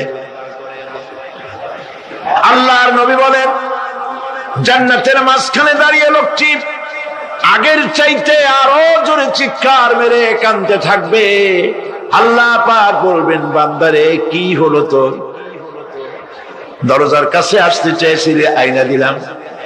এবার মাঝখানে আসতে চাইছো, তাও এনে দিয়েছি। আবার কান্দো কেন? লোকটি বলবে, রব্বুল আলামিন এবার কান্দি এই জন্যে, তুমি যখন দয়া করে একটিবার জান্নাতের মাঝখানে এনে আমাকে দাঁড় করায় দিয়েছো, তুমি রহমান রহিম গফুরুর রহিম, এই জান্নাত থেকে আবার আর বাইর করে দিও না। আল্লাহ রাব্বুল আলামিন বলবেন, ও আমার বান্দারে, আমার এই জান্নাত তোর খুব পছন্দ হয়েছে নাকি? লোকটি বলবে, রব্বুল আলামিন কলিজা ঠান্ডা হয়ে গেছে, ভাবতেও পারি নাই জান্নাত এত সুন্দর। আল্লাহ পাক বলবেন, বান্দারে এরকম একটি নয়, দুইটা নয়, তোর জন্য আমি 10টা জান্নাত এরকম রিজার্ভ করে রাখছি। সুবহানাল্লাহ। আল্লাহ পাককে ভয় করে পৃথিবীর সমস্ত পাপ থেকে যারা নিজেকে রক্ষা করবে, আল্লাহ তাদের জন্য এই জান্নাত রেখে দিয়েছেন। সুবহানাল্লাহ। সেই জান্নাতের রিসিপশন আপনারা আন্দাজ করতে পারবেন না, রিসিপশন কারে কয়। কি এর প্রধানমন্ত্রী আর প্রেসিডেন্ট, 4-5টা পুলিশ আর আর্মি আসে একটা ফট করে সেলুট মারলো, বাস শেষ হয়ে গেল। এরকম না, জান্নাতীদেরকে রিসিপশন দেওয়া হবে। জান্নাতীরা যখন আল্লাহর হুকুমে জান্নাতের দিকে যেতে লাগবে, আর যখন জান্নাতের কাছে চলে যাবে, আল্লাহ রাব্বুল আলামিন শোনায় দিচ্ছেন, হাত্তা ইযা জাউহা ফুতিহাত আবওয়াবুহা ওয়া ক্বালা লাহুম খাজানাতুহা সালামুন আলাইকুম তিবতুম ফাদখুলুহা খালিদিন। সুবহানাল্লাহ। জান্নাতীরা যখন জান্নাতে প্রবেশ করার দরজার মুখোমুখি হবে, দ্বার রক্ষীগণ তখন বলবে, সালামুন আলাইকুম, আল্লাহর শান্তি তোমাদের উপরে বর্ষিত হোক। সুবহানাল্লাহ। দুনিয়ার টাটকা টাটকা সুখগুলি 2 পা দিয়ে ঠেলে দিয়েছো, টাটকা সুখগুলি গ্রহণ করো নাই, হারাম খাও নাই, আল্লাহর দ্বীন কায়েমের জন্য রক্ত দিয়েছো, জীবন দিয়েছো, কষ্ট করেছো, আল্লাহকে ভয় করেছো। আমাদের সালাম গ্রহণ করো, জান্নাতের মধ্যে ঢুকে যাও চিরকালের জন্য। সুবহানাল্লাহ। আর বাইর হওয়া লাগবে না, চিরকাল এই জান্নাতের মধ্যে তোমরা বসবাস করতে পারবে, আল্লাহ রাব্বুল আলামিনের ফেরেশতারা বলে দিবেন। জান্নাতের মধ্যে আল্লাহ পাক হুরদের সঙ্গে জান্নাতীদের বিয়ের ব্যবস্থা করে দিবেন। কোরআনে কারিমে আল্লাহ পাক বলেন, মুত্তাকিনা আলা সুরুদিন মাসফুফাতিন ওয়া যাওয়াজনাহুম বিহুরিন ঈন। সামনাসামনি ভাবে সাজানো সারি সারি আসন সমূহের উপর তারা ঠেস লাগায় বসে থাকবে, আর আল্লাহ রাব্বুল আলামিন হুরদের সাথে জান্নাতীদের বিয়ের ব্যবস্থা করে দিবেন। যেসব হুরের সঙ্গে বিয়ে হবে তাদের আল্লাহ পাক বিবরণ দিচ্ছেন কি রকম হবে তারা। লাম ইয়াতমিসহুন্না ইনসুন ওয়ালা জান। এর পূর্বে জিন এবং ইনসান এদেরকে কেউ স্পর্শ করে না। কিরকম তারা? কান্নাহুন্নাল ইয়াকুতু ওয়াল মারজান। যেমন ঝিনুকের ভিতরে মণিমুক্তা থাকে, এইভাবে আল্লাহ পাক তাদেরকে পবিত্র করে রেখে দিয়েছেন। আমার প্রিয় ভাইরা, আল্লাহ রাব্বুল আলামিন কোরআনে কারীমের ভিতরে বলেছেন, ফাবিআইয়ি আলা'i রাব্বিকুমা তুকাযযিবান। জান্নাত দান করে আল্লাহ পাক এবার জান্নাতীদেরকে সম্বোধন করে বলবেন, ইয়া ইবাদি লা খাউফুন আলাইকুমুল ইয়াওমা ওয়ালা আনতুম তাহজানুন। হে আমার বান্দারা, লা খাউফুন আলাইকুমুল ইয়াওম, আজ আর কোনো ভয় নাই। সুবহানাল্লাহ, সুবহানাল্লাহ। আজ আর কোনো ভয় নাই, কোনো চিন্তাও নাই, আরামে এই জান্নাতের মধ্যে বসবাস করো। এরপরে আল্লাহ পাক জিজ্ঞেস করবেন, ও আমার জান্নাতীরা, আমি যেসব ওয়াদা করছিলাম আমার ওয়াদা মোতাবেক সমস্ত নিয়ামত পেয়েছো? তারা বলবে, হ্যাঁ পেয়েছি, সব নিয়ামত আপনার ওয়াদা মোতাবেক সব পেয়েছি। আল্লাহ রাব্বুল আলামিন বলবেন, সব পাও নাই, ওয়ালাদাইনা মাজিদ, আমার কাছে আরো বেশি আছে। সুবহানাল্লাহ, আমার কাছে আরো বেশি আছে।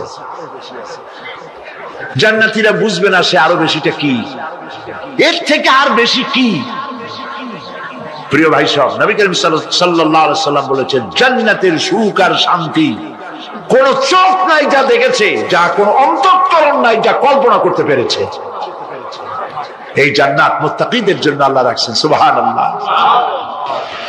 জান্নাতীরা ভাবতেও পারবে না সেই নিয়ামতগুলি কি। প্রিয় ভাই সব, সেই মুহূর্তে আল্লাহর নবী মুহাম্মদুর রাসূলুল্লাহ সাল্লাল্লাহু আলাইহি ওয়াসাল্লাম বলবেন, রব্বুল আলামিন আমার উম্মতেরা জান্নাতীরা বুঝতে পারে নাই আপনার কাছে কি নিয়ামত আরো বেশি আছে।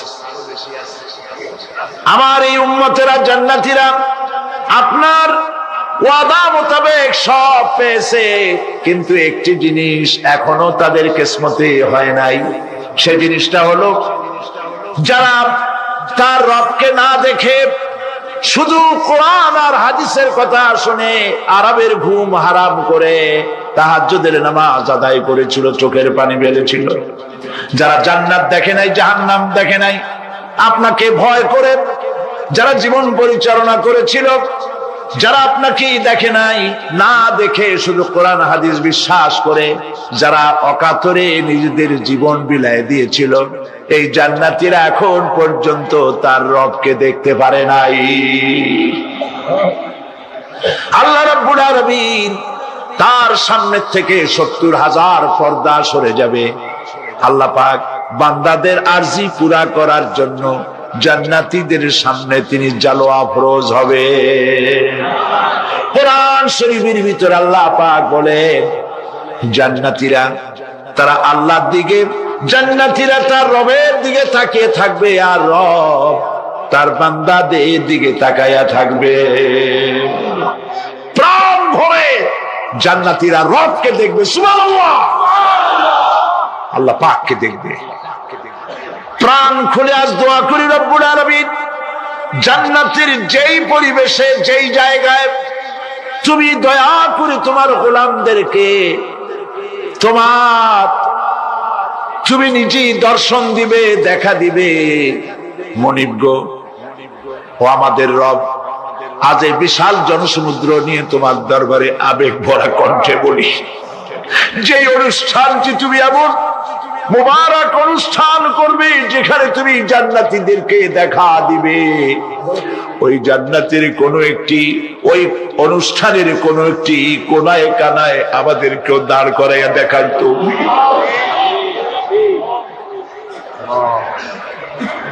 প্রিয় ভাই সব, আল্লাহ রাব্বুল আলামিন মানুষের সামনে এত সব নিয়ামত রেখেছেন, এই জান্নাত দান করবেন। এরপরে আল্লাহ রাব্বুল আলামিন কোরআনে কারীমের মধ্যে বলেছেন, রব্বিস সামাওয়াতি ওয়াল আরদি ওয়া মা বাইনাহুমার রাহমানি লা ইয়ামলিকুনা মিনহু খিতাবা। এসব পুরস্কার রয়েছে তোমাদের সেই রবের পক্ষ থেকে যিনি আকাশ আর জমিনের মালিক। সুবহানাল্লাহ বলবেন না? যার সামনে কথা বলার ক্ষমতা কারো হবে না। এটি একটি মারাত্মক কথা। কিয়ামতের দিন আল্লাহর দরবারে কেউ কথা বলতে পারবে না আল্লাহর নির্দেশ ছাড়া। একটি আকীদা পরিষ্কার করে নিয়ে যান আপনাদের, সে আকীদাটা এভাবে পরিষ্কার করুন, কোন পীর সাহেব, কোন খাজা বাবা, কোন মাওলানা, কোন মুহাদ্দিস, কোন বুজুর্গ আপনাকে সুপারিশ করতে পারবে না যদি না আল্লাহ পাক তাকে কথা বলার তৌফিক না দেন। মনে থাকবে এটা। আয়াতুল কুরসির ভিতরে আমরা পড়ি, মান যাল্লাযী ইয়াশফাউ ইনদাহু ইল্লা বিইযনিহি। আল্লাহ পাক বলেছেন কিয়ামতের দিন আল্লাহর দরবারে কার সাহস আছে কথা বলতে পারে? মান যাল্লাযী ইয়াশফাউ ইনদাহু ইল্লা বিইযনিহি। আল্লাহর অর্ডার ছাড়া, হুকুম ছাড়া আল্লাহর সামনে কথা বলার সেদিন কেউ থাকবে না। সুবহানাল্লাহ। কেউ কথা বলতে পারবে না। সুপারিশ করতে হবে আল্লাহ যারে বলেন তুমি করো, অমুকের জন্য করো, সেই ব্যক্তি শুধু তার জন্যই করতে পারবে, আর কেউ কথা বলতে পারবে না। সেই কঠিন হাসরের ময়দান, যেদিন শুধুমাত্র আল্লাহ পাক কথা বলবেন, আর যারে বলতে বলবেন সেই কেবলমাত্র বলতে পারবে। সুপারিশ এটি আল্লাহ পাক কিয়ামতে পারমিশন দিলে বলা যাবে। হযরত ইব্রাহিম আলাইহিস সালাম কিয়ামতের দিন তার নিজের পিতা সম্পর্কে সুপারিশ করবেন রব্বুল আলামিন। আমার আব্বার জন্য সুপারিশ করতেছি, মেহেরবানি করে জাহান্নাম থেকে তারে আপনি রক্ষা করুন। আল্লাহ রব্বুল আলামিন বলবেন, ইব্রাহিম তোমার সুপারিশ মঞ্জুর হবে না। প্রিয় ভাই সব, একটু মাথা খাটান, চিন্তা করেন। উলুল আযম পয়গম্বর, জাতির পিতা। কে জাতির পিতা? চিল্লায় বলুন, কলিজা সাফ করে ফেলুন। মুসলমানদের জাতির পিতা হাফিজ আমি কেউ হতে পারে না।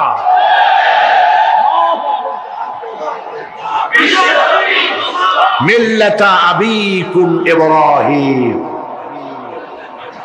ইব্রাহিম আলাইহিস সালাম এই মিল্লাতের পিতা। সুবহানাল্লাহ। হযরত ইব্রাহিম আলাইহিস সালাম কিয়ামতের দিন বলবেন, আল্লাহ আমার আব্বার জন্য সুপারিশ করছি। আল্লাহ পাক বলবেন মঞ্জুর হবে না।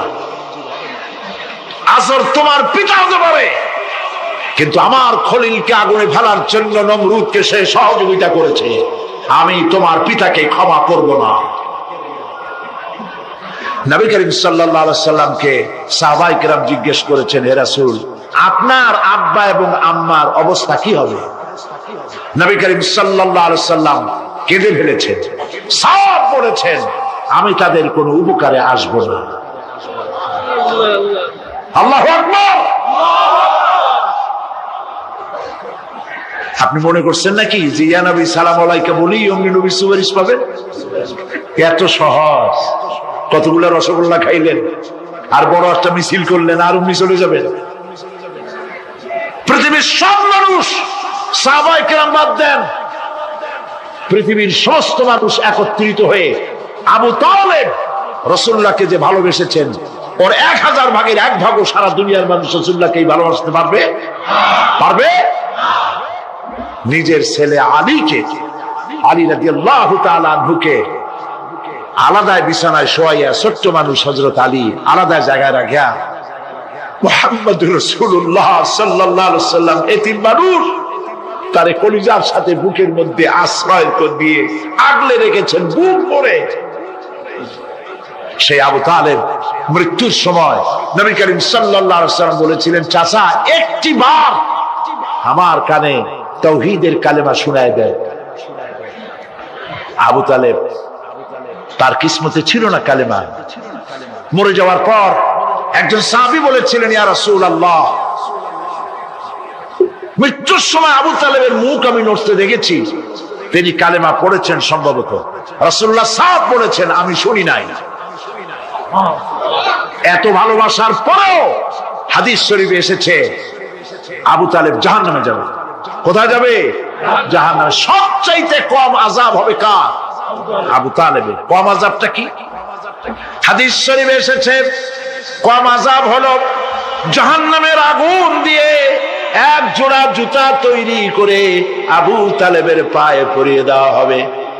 সেই জাহান্নামের আগুনের তৈরি করা জুতার তাপে আবু তালেবের মাথার ঘিলুগুলো টকবক করে বউ পড়তে লাগবে। এত ভালোবেসে যদি কিয়ামতে উপায় না হয়, আপনি ইয়া নবী সালাম আলাইকা, ইয়া রাসূল সালাম আলাইকা আর কতগুলো জিলাপি খাইলেন, বড় একটা মিছিল করলেন। প্রিয় ভাই সব, এইসব বিদআত ছাড়ুন, এগুলি সুস্পষ্ট বিদআত। রাসূলুল্লাহকে ভালোবাসবেন, সাহাবীরা যেভাবে ভালোবেসেছেন ওইভাবে ভালোবাসবেন। আল্লাহ রাব্বুল আলামিন বলেন, যালিকাল ইয়াউমুল হক ফামান শাআ আত্তাখাযা ইলা রাব্বিহি মাআবা। এই দিনটি অবশ্যই আসবে, সেদিনটি নিশ্চিতভাবে আসবে। আর এখন যার ইচ্ছা সে তার রবের দিকে অগ্রসর হোক। ইন্না আনজারনাকুম আযাবান করিবান ইয়াওমা ইয়ানজুরুল মার'উ মা কদ্দামাত ইয়াদাহু ওয়া ইয়াকুলুল কাফিরু ইয়া লাইতানি কুনতু তুরাবা। ইন্না আনজারনাকুম আযাবান কারীবা, খুব নিকটবর্তী একটি আযাব সম্পর্কে আমি তোমাদেরকে সতর্ক করে দিলাম। কে বলতেছেন? আল্লাহ পাক। লক্ষ্য করুন আল্লাহ কি বলছেন, খুব নিকটবর্তী একটি কঠিন শাস্তি, আযাব অর্থাৎ কিয়ামত, এ সম্পর্কে আমি তোমাদেরকে সতর্ক করে দিলাম। ইয়াউমা ইয়ানজুরুল মারউ মা কদ্দামাত ইয়াদা, সেদিন প্রত্যেকটি লোক যা সে পাঠিয়ে দিয়েছিল এখানে, অর্থাৎ যা করেছিল সেগুলি সে দেখতে পাবে।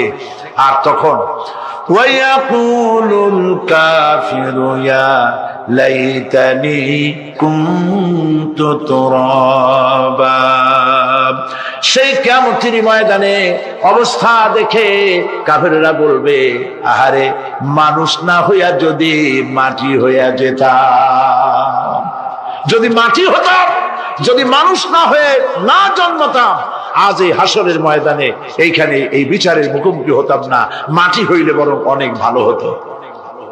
এই পৃথিবীতে আমরা এসেছি, চলে যাব, যাওয়ার আগে এই কোরআন একটি বিশাল জনগোষ্ঠী এমন বানাতে চেয়েছে যে জনগোষ্ঠী এই কোরআন দিয়ে একটি বিশাল সমাজ গড়বে, রাষ্ট্র গড়বে, এমন রাষ্ট্র গড়বে যেই রাষ্ট্রে দুঃখ থাকবে না, অশান্তি থাকবে না, যেখানে সুখ থাকবে, সমৃদ্ধি থাকবে, আর কিয়ামতের দিন আল্লাহর জান্নাতে তারা চলে যাবে। তেমন একটি সমাজকে আমরা চাই। সবাই বলেন সেরকম একটি সমাজকে আমরা চাই। প্রিয় ভাই সব, কিয়ামতের দিন আমরা যেতে চাই জান্নাতে। কোথায় যেতে চাই বলেন? জোরে বলেন। এই জান্নাতে যাওয়ার জন্য, এই জান্নাতে যাওয়ার জন্য দুইটা কাজ করতে হবে। কয়টা কাজ?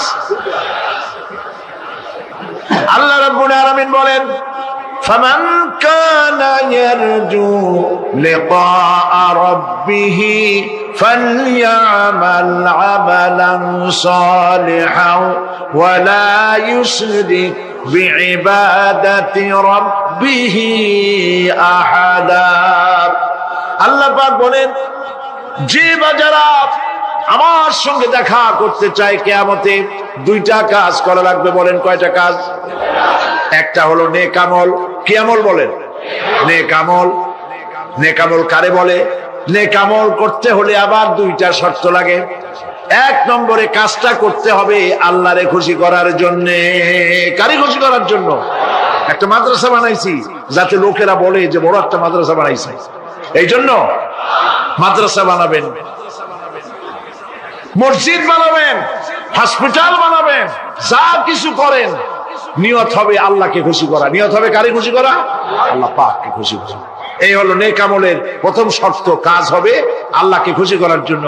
দুই নম্বরে কাজটি হতে হবে সুন্নতে নববী সাল্লাল্লাহু আলাইহি ওয়াসাল্লামের উপরে। মনে থাকবে, দাড়ি রাখবো। কেন রাখবো? রাসূলের সুন্নাত।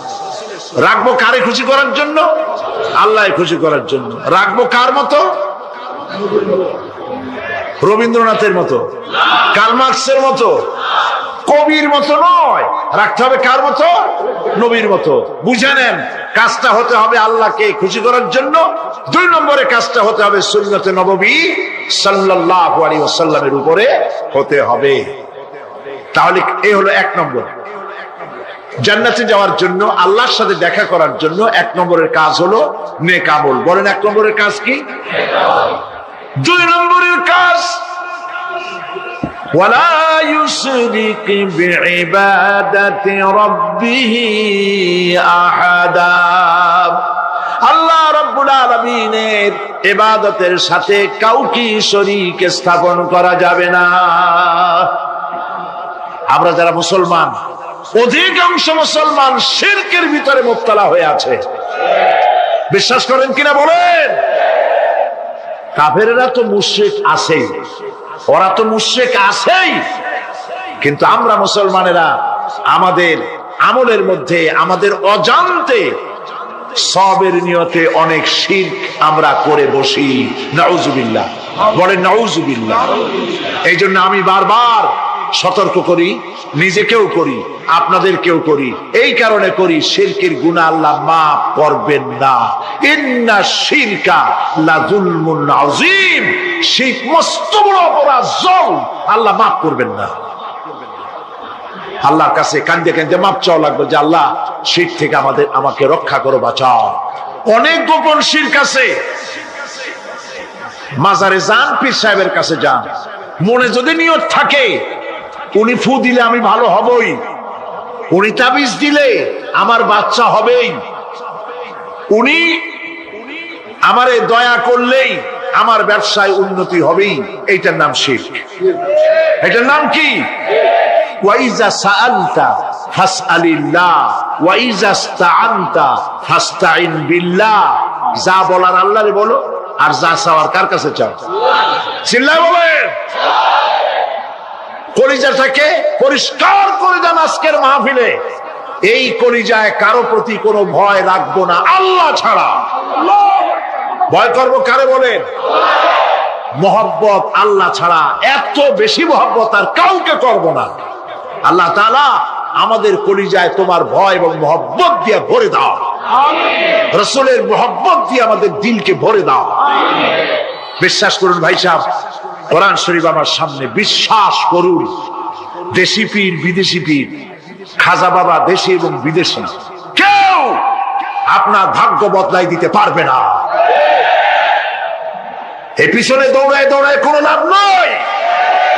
এতক্ষণ মসজিদের ভেতরে বসে আল্লাহর কাছে কাঁদেন।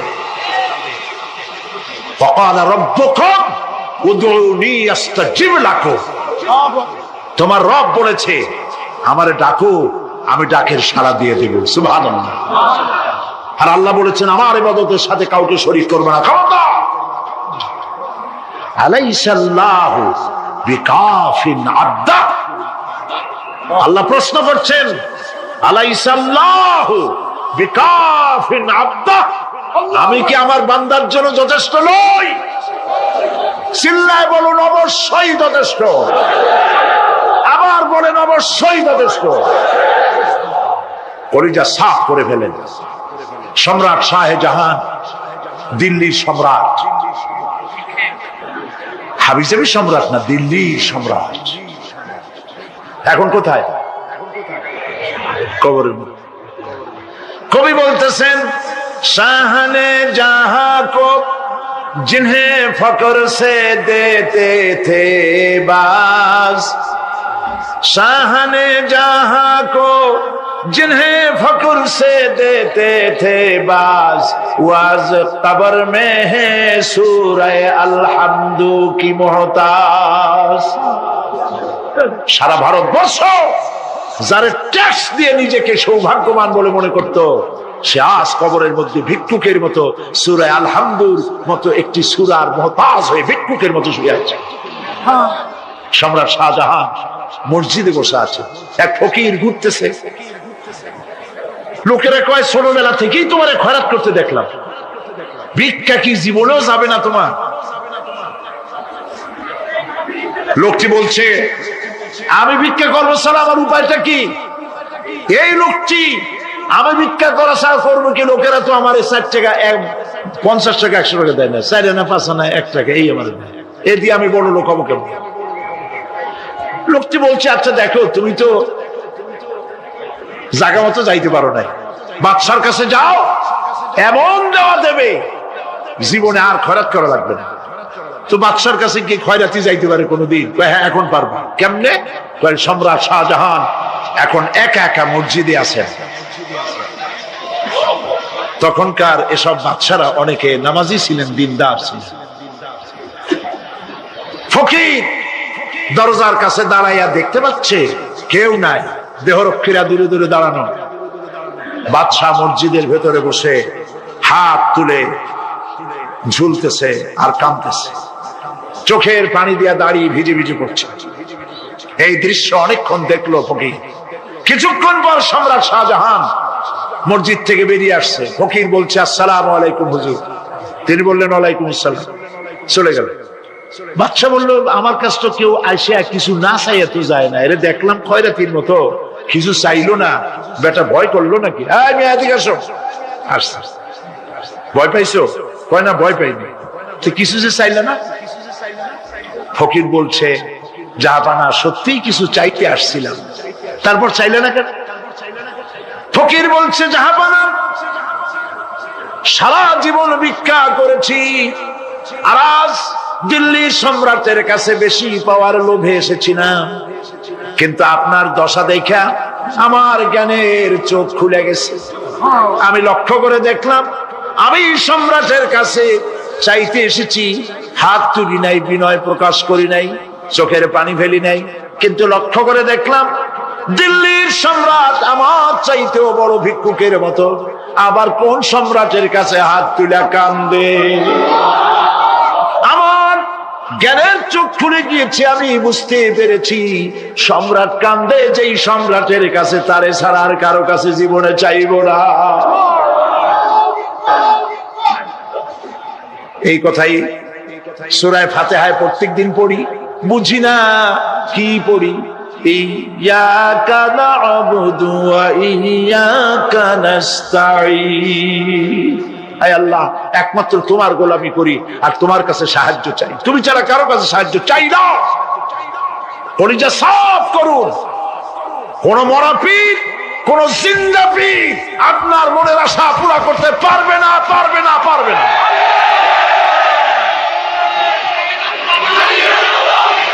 আর আজ থেকে কোন মাজারে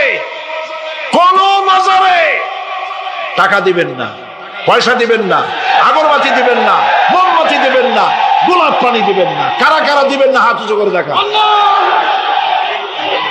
সুবহানাল্লাহ, আলহামদুলিল্লাহ, লা ইলাহা ইল্লাল্লাহ। সুবহানাল্লাহ, আলহামদুলিল্লাহ, লা ইলাহা ইল্লাল্লাহ। সুবহানাল্লাহ, আলহামদুলিল্লাহ, লা ইলাহা ইল্লাল্লাহ, মুহাম্মাদুর রাসূলুল্লাহ। আল্লাহুম্মা আমিন। রব্বানা যালামনা আনফুসানা ওয়া ইন লাম তাগফির লানা ওয়া তারহামনা লানাকুনান্না মিনাল খাসিরিন। রব্বুল আলামিন, তাম পৃথিবীর মাটির নিচে যত মুমিন মুমিনাত শুয়ে আছে, আল্লাহ কবরগুলি কি জান্নাতের টুকরা বানায়া দাও। আয় আল্লাহ তাআলা, এই মুহূর্তে মনে পড়ে গেল আমাদের মা বাপের কথা। রব্বুল আলামিন, আমাদের আব্বা জান কত বছর আগে দুনিয়া থেকে বিদায় হয়ে গেল, নাম ধরে আর কেউ ডাকে না। কত কষ্ট করেছে, ধান বিক্রি করে, সুপারি বিক্রি করে, নিজের পেটে না দিয়া নিজের ভালো জামা না বানাইয়া আমাদের লেখাপড়া শিখাইছে, বাড়িঘর বানালো। আর একদিন তোমার ডাকে সাড়া দিয়া চলে গেল। যুগের পরে যুগ চলে গেল, বাপের মুখ আর দেখি না। আল্লাহ তাআলা আমাদের আব্বা জান যাদের দুনিয়া থেকে বিদায় হয়ে গেছে, কবরটাকে বেহেশত বানায়া দাও। তুমি সম্রাটের সম্রাট, তুমি রাজাধিরাজ, তোমার মহব্বত ছাড়া কোনো মহব্বত যেন কলিজায় থাকে না মাবুদ। তোমাকে ছাড়া কাউকে যেন ভয় করি না মাবুদ। সারা জীবন শিরক আর বিদআত থেকে আমাদের তুমি বাঁচাও। আল্লাহ, তোমার জাহান্নামকে আমরা ভয় পাই। আল্লাহুম্মা আজিরনা মিনান নার, আল্লাহুম্মা আজিরনা মিনান নার, আল্লাহুম্মা আজিরনা মিনান নার। ربنا تقبل منا إنك أنت السميع العليم وتب علينا إنك أنت التواب الرحيم سبحان ربك رب العزة عما يصفون وسلام على المرسلين والحمد لله رب العالمين واجعل آخر كلامنا عند الموت لا إله إلا الله মুহাম্মাদুর রাসূলুল্লাহ। কিয়ামতের দিন আল্লাহ পাক তোমাদের সাথে কি ব্যবহার করবেন। এই আয়াত নাযিল হওয়ার পর আল্লাহর হাবিব তার মেয়েকে ডাকলেন, জামাইকে ডাকলেন, নাতিদেরকে ডাকলেন, আহলে বাইতদেরকে ডাকলেন, আর বললেন, ও আমার মেয়ে কলিজার টুকরা ফাতেমা গো, শোনো, কেবলমাত্র আয়াত নাযিল হয়ে গেল, আল্লাহ পাক আমাকে শুনাইছেন কিয়ামতের দিন আমি জানি না আমার সঙ্গে কি ব্যবহার করা হবে, আর এও জানি না যে তোমাদের সাথে কি ব্যবহার করা হবে। ও আমার কলিজার টুকরা মেয়ে ফাতেমা, কিয়ামতের দিন মুহাম্মদ সাল্লাল্লাহু আলাইহি সাল্লামের মেয়ে এই হিসাবে তোমার নাজাতের ফয়সালা হবে না। ও আমার কলিজার টুকরা নাতি হাসান আর হোসেন, কিয়ামতের দিন মুহাম্মদ সাল্লাল্লাহু আলাইহি সাল্লামের নাতি হিসাবে ফয়সালা হবে না। ও আমার জামাই হযরতে আলী, কিয়ামতের দিন আমার জামাই হিসাবে নাজাতের ফয়সালা হবে না। আমল যদি ভালো হয় ফয়সালা ভালো হবে, জান্নাতে চলে যাবে। আমল যদি খারাপ হয় কার নাতি কার জামাই দেখা হবে না। সুবহানাল্লাহ। কঠিন কিয়ামতের মাঠ। এই পরকালের বিশ্বাস যদি কলিজার মধ্যে ঢোকে মানুষ ভালো হয়ে যাবে। কোন সুবহানাল্লাহ। আপনাদের দৃষ্টিতে পারবে। কথার জবাব যে দিলেন না। পুলিশে কি মানুষের চরিত্র ভালো বানাইতে পারবে? পুলিশের চরিত্র ভালো বানাবে কেনা, সেটাই তো কথা। মানুষের চরিত্র যাতে ভালো থাকে, মানুষের জন্য খারাপ কাম না করে সেজন্য পুলিশ। পুলিশ যাতে খারাপ কাম না করে সেজন্য আরো একটা ডিপার্টমেন্ট আছে না, তারা যাতে খারাপ কাজ না করে সেজন্য আর একটা আছে। এন্টি করাপশনের আবার এন্টি করাপশন আছে, তার উপর আবার এন্টি করাপশন আছে। এন্টিটার অভাব নাই। সুতরাং পুলিশ দিয়া, বিডিআর দিয়া, আর্মি দিয়া মানুষের, দেশের, জাতির চরিত্র ভালো বানানো যায় না। রাসূলুল্লাহ এ দিয়ে বানান না, এটা ইসলামের নিয়ম নয়। পুলিশ দিয়া, আর্মি দিয়া দেশের মানুষের চরিত্র ভালো বানানো যায় না। চরিত্র ভালো বানানো যায় কেবলমাত্র পরকালের ভয় দিয়া। কিসের ভয় দিয়া? ওই যে মক্কার জীবনে ওই সমস্ত মানুষগুলি যারা চুরি করত, ডাকাতি করত, জিনা করত, বদমাশি করত, যারা শয়তানি করত, যারা মানুষকে খুন করত, এই মানুষগুলি এত ভালো হয়ে গেল, যারা চুরি ছেড়ে দিল, ডাকাতি ছেড়ে দিল, জিনা ব্যভিচার ছেড়ে দিল, এত ভালো হয়ে গেল, পৃথিবীর মধ্যে সেরা মানুষ তারা হয়ে গেলেন। জোরে বলেন সুবহানাল্লাহ। নবীর সাহাবীরা পৃথিবীর শ্রেষ্ঠ সন্তান, নবীর সাহাবীরা পৃথিবীর সেরা মানুষ, তাদের চাইতে সেরা মানুষ নবীদের পরে আর কেউ হতে পারে না। জোরে কোন সুবহানাল্লাহ। নবীর পরে পৃথিবীতে শ্রেষ্ঠ মানুষ কারা? সাহাবায়ে কেরাম রিদওয়ানুল্লাহ তাআলা আলাইহিম আজমাইন। ওনারা তো কুফরের মধ্যে ছিলেন, শিরকের মধ্যে ছিলেন, চুরি, ডাকাতি, জিনা, ব্যভিচার এমন কোন পাপ নাই যা করা হয়নি। তারপরে যখন আল্লাহর নবীর কাছ থেকে তাওহীদ, রিসালাত ও আখিরাতের দাওয়াত পেলেন, কি সোনার মানুষ এক একজন হয়ে গেলেন। সুবহানাল্লাহ। যারা ছিলেন নারীর সতীত্বের জম, তারা হয়ে গেলেন নারীর সতীত্বের পাহারাদার। যারা মানুষের মাল চুরি করত, ডাকাতি করত, তারা রাতভর মানুষের মালের পাহারা দিল, মানুষের রক্তের পাহারা দিল। সুবহানাল্লাহ বিহামদি। রক্ত সম্পদের পাহারা দিল। রাসূল বললেন, খায়রুল কুরুনে কারনি, সর্বশ্রেষ্ঠ যুগ তো আমার যুগ। বন্ধুগণ, এরপরে একটা জীবন আসবে ওই কিয়ামতের ময়দানে। এই পরকালের বিশ্বাসটা গুরুত্বপূর্ণ ব্যাপার। আমাদের সবকিছুর হিসাব দেওয়া লাগবে।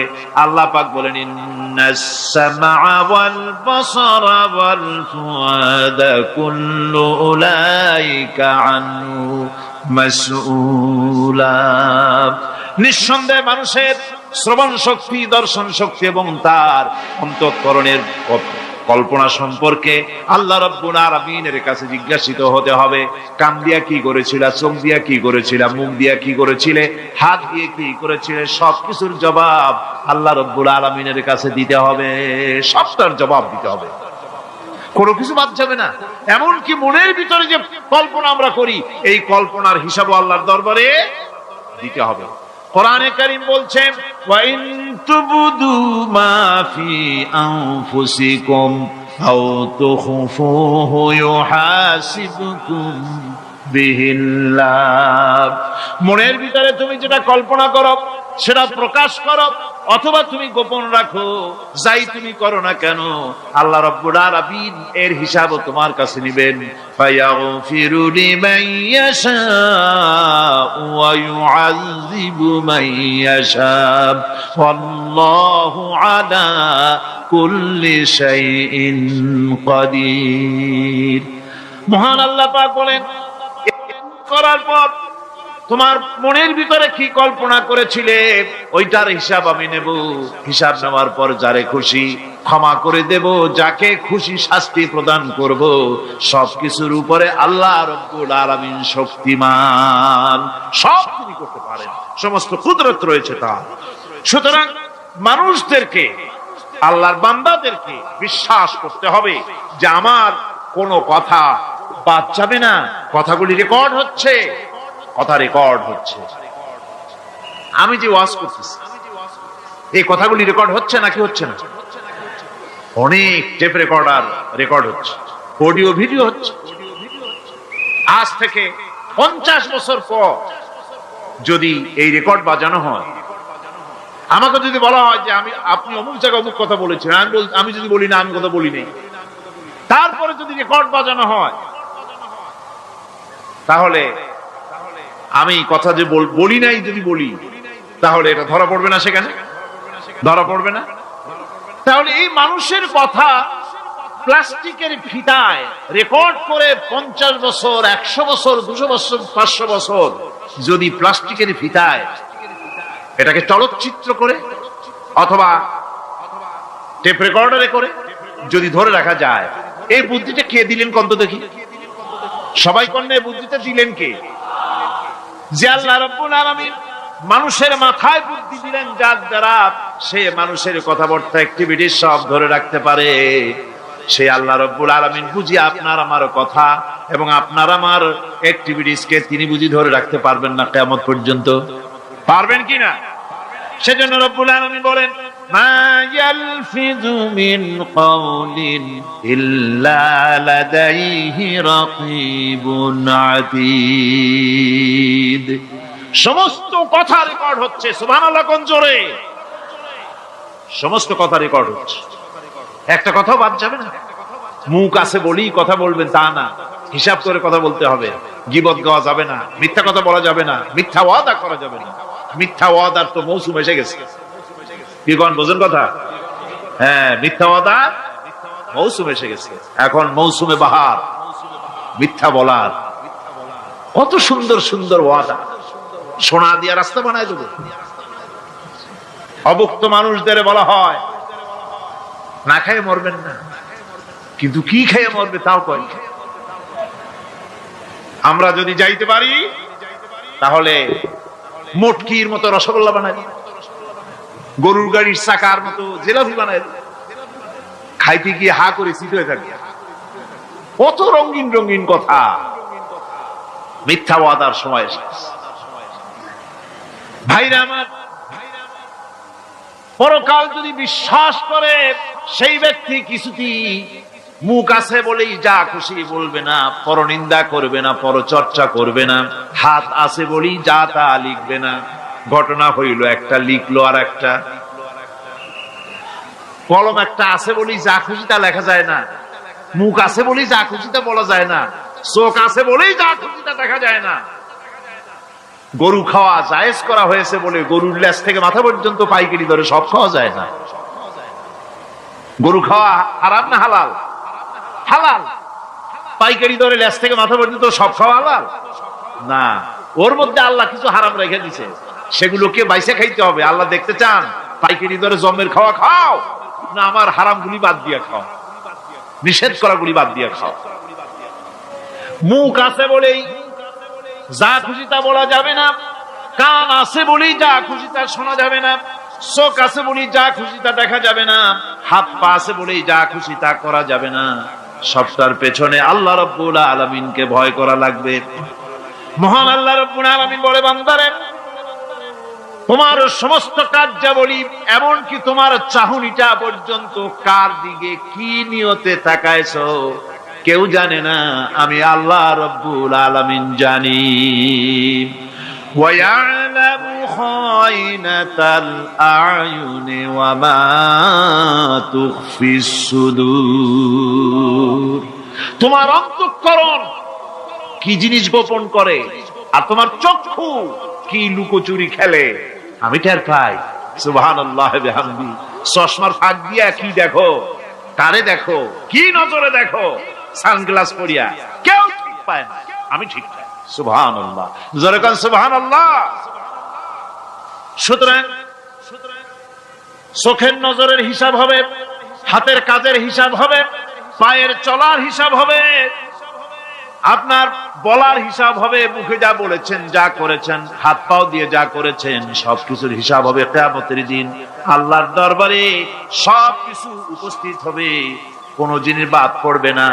ফামান ইয়ামাল মিসকালা যাররাতিন খায়রান ইয়ারা ওয়া মান ইয়ামাল মিসকালা যাররাতিন শাররান ইয়ারা। ছোট্ট একটা ভালো কাজ যদি করো, তাও হাজির করা হবে সামান্যতম ভালো কামও তোমার বাদ পড়বে না। আর ক্ষুদ্রতম কোনো খারাপ কাজ করলে তাও উপস্থিত করা হবে, সব তোমার সামনে, কোনো জিনিস বাদ পড়বে না, সব দেখতে পাবে কিয়ামতের দিন। ভালো কাজটাও আর খারাপ কাজটাও আল্লাহর কাছে সেদিন আল্লাহ পাক মানুষের সামনে উপস্থিত করে দিবেন। আল্লাহ পাক বলছেন, সেদিন এই জমিন, তার ভিতরে যা লুকায়িত ছিল, জমিন সব বের করে দেবে। কাআন্নাহুম জারাদুম মুনতাশির। টিড্ডি, ফড়িংগুলি, পোকাগুলি মাটির থেকে যেমন বেরোয়, এ মাটির ভিতরে যা আছে কিয়ামতের দিন সব মাটি বের করে দেবে। ইযা যুলজিলাতিল আরদু জিলজালাহা ওয়া আখরাজাতিল আরদু আসকালাহা ওয়া ক্বালাল ইনসানু মা লাহা। এ জমিনকে ঝাঁকি মারা হবে প্রবল এক ঝাঁকুনি, প্রবল এক ঝাঁকুনিতে এই পৃথিবীর মধ্যে যা কিছু আছে সব বেরিয়ে যাবে। সুবহানাল্লাহ কইতে ইচ্ছা করে না মিয়ারা? এক ঝাঁকুনিতে পৃথিবী সব বের করে দেবে।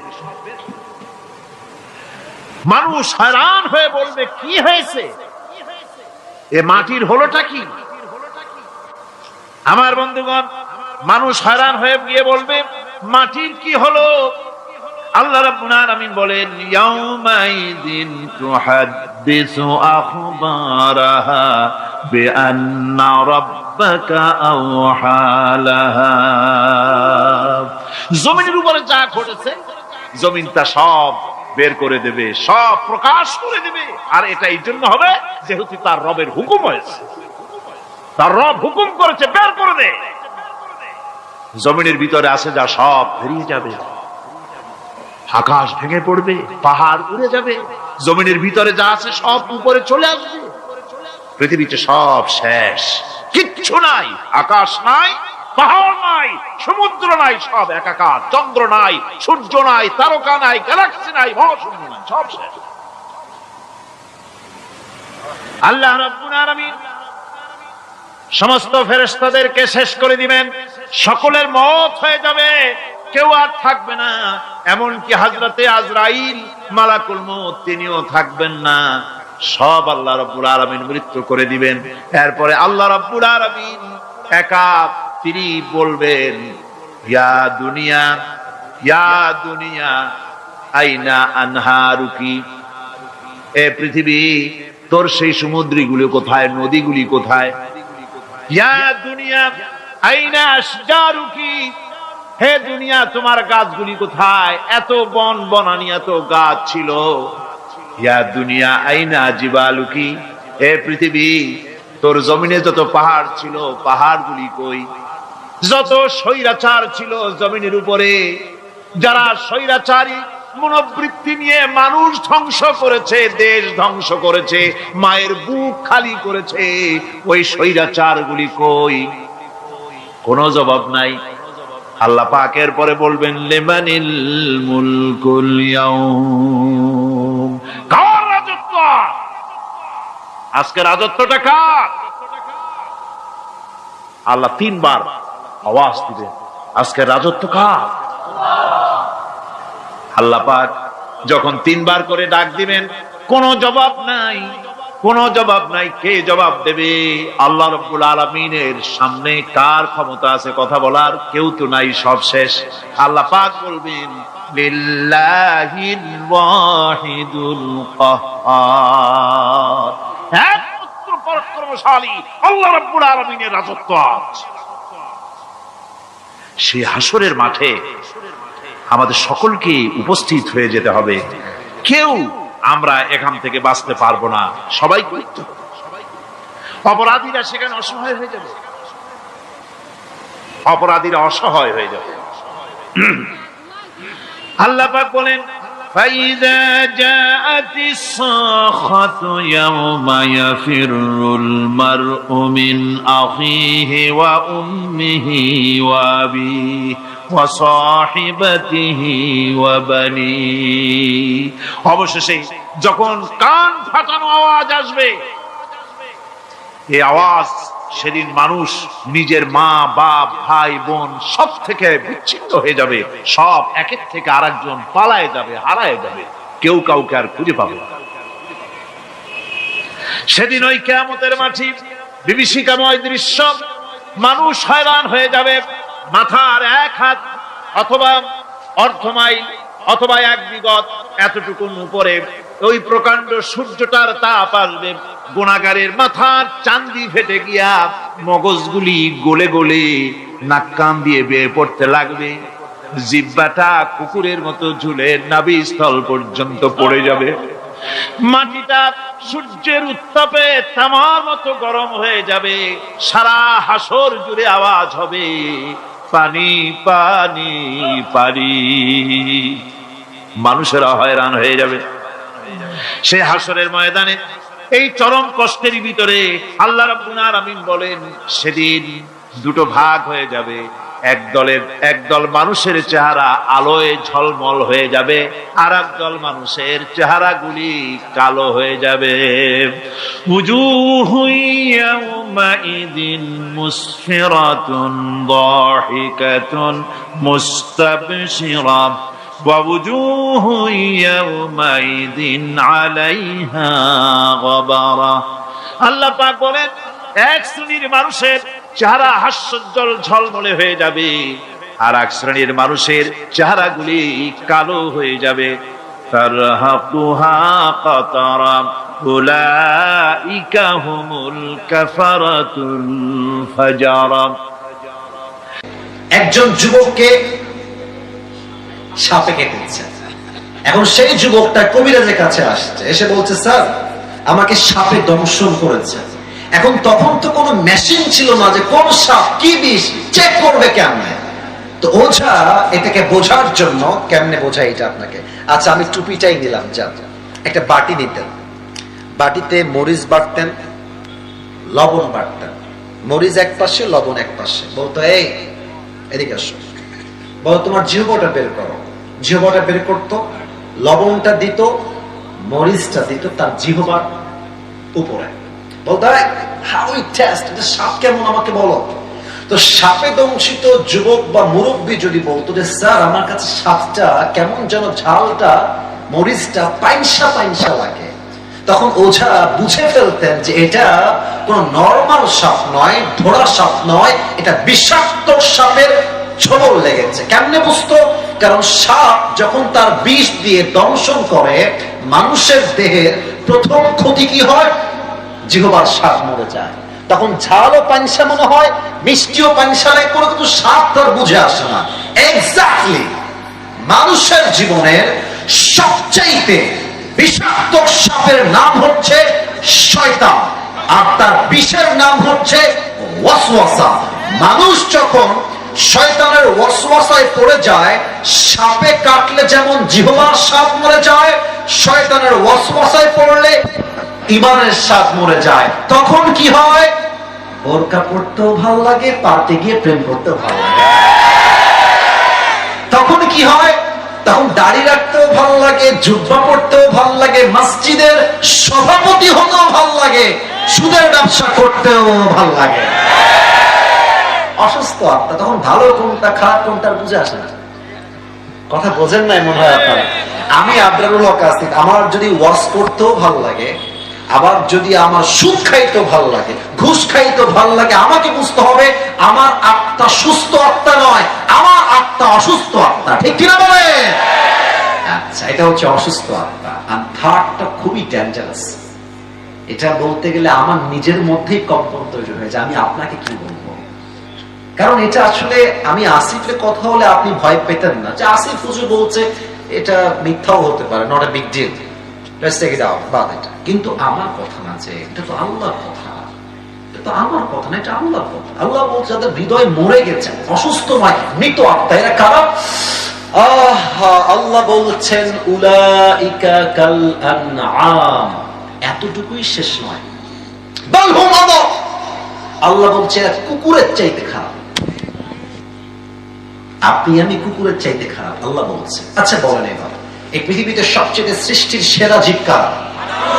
আমি শুনি না, বলেন সবাই কারা? আমরা হলাম আশরাফুল মাখলুকাত, বেস্ট অফ দ্য বেস্ট, সেরা সেরা হচ্ছে মানুষ। আবার এই মানুষকেই আল্লাহ তাআলা বললেন তোমরা কুকুরের চাইতে খারাপ। এই ব্যাখ্যাটা আমার তাফসীরটা প্রথমে বুঝে আসে নাই। তো আমি সেই দিন ঢাকায় যাচ্ছিলাম, আমার ঢাকায় একটা কাজ ছিল জরুরি। তো আমি এমনি গাড়িতে শুয়েছিলাম, এমনি হেলান দিয়ে বসে আছি, ইউটিউবে ঢুকলাম যে দেখি ইউটিউবে কি পাওয়া যায়। হঠাৎ করে আমার সামনে একটা ওয়াজ আসলো, লেখা ছিল ময়মনসিংহের মাটিতে সাইদি হুজুরের তাফসীর। ভাবলাম যে কি করব, বসে বসে সাইদি সাহেবের তাফসীরটা শুনি। তো তিনি এই আয়াতের একটা চমৎকার ব্যাখ্যা দিলেন, আমি জাস্ট আয়াতের ব্যাখ্যাটা কোট করছি। উনি বললেন দেখেন তো, এখন বাজে রাত 11:30, মনে করেন আমি 10:30 ওয়াজ শুরু করেছি। তো যখন 12টা বাজবে আপনি বাসায় যাবেন, এই যে আপনাদের গলিগুলো আছে, এই রাস্তায় কিছু কুকুর থাকে না? কথা বলে, কিছু কুকুর থাকে না? একা গেলে বুঝবেন যে বাস কারে কয়। আমি দেখেছি একা থাকলে কুকুরদের ভাবই বেড়ে যায় আলাদা, এমন একটা ভাবলে খেয়েই ফেলবে আমাকে, ঠিক কিনা বলেন? তো দেখেন আমার দুই হাত, দেখেন আমার এটা হচ্ছে লাইট, এই যে রড বাল্ব দেওয়া আছে লাইট, আর আমি আছি এখান থেকে আরো 10 হাত পেছনে। ভাই আমার কথা একটু বুঝে শোনেন, আপনাকে ঠিক বেঠিক বলতে হবে না, আপনি আমার কথা বোঝেন। I think that is most important, এটা বুঝলেই হবে। এটা হচ্ছে লাইট, আমার চেহারা এখন দেখা যায়। আমি যদি 10 হাত পেছনে অন্ধকারে চলে যাই, আমার চেহারা কি দেখা যাবে? রাত বাজে 1টা, আমি আসিফের একটা কুত্তা আছে, কুকুর আছে, তার নাম হচ্ছে টমি। তার নাম কি? খুব বুঝবেন। তা আমি 10 হাত ধরে আছি, রাত বাজে 1টা, আমার বাড়ি হচ্ছে গেট এখানে। তো টমি দেখছে যে someone is coming from outside, রাত বাজে 1টা, কেউ মনে হয় দূর থেকে বাসার দিকে আসছে। টমি ভাববে হয়তো চোর আসছে, খেও খেও খেও খেও খেও শুরু করে দিবে। আমি কিন্তু মালিক, সে ভেবেছে চোর, কেন? অন্ধকার। বাট আমি যখন আসি আস্তে আস্তে হাঁটতে হাঁটতে হাঁটতে লাইটের নিচে আসবো, আমার চেহারা ক্লিন হয়ে যাবে, দেখা যাবে। দেখবেন খেয়াল করে, কুকুর মালিককে দেখার পরে সাউন্ডটা ডাউন হয়ে যায়, আর সামনে এসে সে তার মাথাকে ঝুঁকিয়ে মালিকের পায়ের কাছে নত করে সে তার ভাষায় বলে I am extremely sorry sir, আমি আপনাকে আসলে প্রথমে চিনতে পারি নাই। কথা ঠিক আছে কিনা বলে? এবার বলেন, এই যে কুকুরটা এত নত, এতটা আনুগত্যশীল কেন? আপনি জাস্ট তাকে একটা পাউরুটি দিয়েছেন, অথবা পানি দিয়েছেন, অথবা কখনো সে খুব ক্লান্ত ছিল, একটা আপনি শীতকালে একটা বস্তা দিয়েছেন, এতটুকুই তো। আপনি তো কুকুরকে BMW দেন নাই, আপনি তো কুকুরের বিয়ে দেন নাই, ওকে তো বাড়ির ভেতরে এসতে জায়গা দেন না, জাস্ট একটা পাউরুটির জন্য। একটা পাউরুটি দিবেন, নদীতে লাফ দিবেন, দেখবেন কুকুর একটা পাউরুটির জন্য এত কৃতজ্ঞ হয়ে যায়, মালিক নদীতে ঝাঁপ দিলে কুকুর নদীতে ঝাঁপ দিতে বাধ্য হয়ে যায়। যুবক ভাই, ঠিক কিনা বলো? আল্লাহ বলছেন ইস রে, একটা কুকুর সামান্য একটা টুকরা পাউরুটি পেয়ে মালিককে কি চিনা চিনলো, পিছাই ছাড়লো না। আর তোকে আমি আল্লাহ নাক দিলাম, চোখ দিলাম, কান দিলাম, ঠোঁট দিলাম, অক্সিজেন দিলাম, শ্বাস দিলাম, বউ দিলাম, বাচ্চা দিলাম, সম্মান দিলাম, টাকা দিলাম, বাড়ি দিলাম, গাড়ি দিলাম, সব আমি দিলাম। আর এই মানুষ নিমক হারাম সব চিনলো, টাকা চিনলো, বাড়ি চিনলো, বউ চিনলো, মা চিনলো, বাপ চিনলো, স্ট্যাটাস চিনলো, সম্মান চিনলো, এডুকেশন সব চিনলো, বাট যে মালিক তাকে এত কিছু দিল সে মালিক এসে চিনতে পারলো না। কুকুর একটা পাউরুটি পেয়ে মালিককে চিনতে ভুল করে নাই, আর মানুষ এত কিছু পেয়েও মালিককে চিনতে পারে নাই। আল্লাহ বলছেন এই মানুষ কুকুরের চাইতে নিকৃষ্ট হয়ে গিয়েছে। ঠিক দেখেছেন আল্লাহর কথার গভীরতা কত বেশি। আল্লাহ এমনি বলে না যে আমরা কুকুর থেকে খারাপ, আল্লাহ এমনি বলেন না, আল্লাহ বুঝেই বলেছেন। তবে হ্যাঁ, একদিন আপনি ভালো হয়ে যাবেন। একটা কথা মনে পড়ে গেল যে আউট অফ কোরআন হাদিস বলা যাবে? কথা কি বলা যাবে না? এটা কিন্তু কোনো আয়াতের ব্যাখ্যা না, আমি জাস্ট বোঝাবার স্বার্থে বলছি। এই দেখেন যুবক যেগুলো বসে আছে না, অনেকগুলো যুবক এখানে আছে, দেখেন বলবেন এই চল নামাজে চল, দেখবেন একটা কমন ডায়লগ যুবকরা দেয়, প্যান্ট খারাপ। আসলে প্যান্ট না, ওর চরিত্রই খারাপ। তো এরা নামাজি কবে হবে? দেখবেন যখন মুরব্বী হয়ে যাবে। অনেক মুরব্বী দেখবেন যুবক বেলায় বদমাইশের বদমাইশ, বাট বড় হয়ে গেলে, মুরব্বী হয়ে গেলে হজ করে এসে আল্লাহ হয়ে যায়। এরকম লোক আছে না বাংলাদেশে? তো তোমরা যে ঠিক হবে একটা বোঝাবার সাথে এক্সাম্পল দিচ্ছি। ওই এক ব্যাঙে আর এক সাপে ছিল খুব গলায় গলায় বন্ধুত্ব।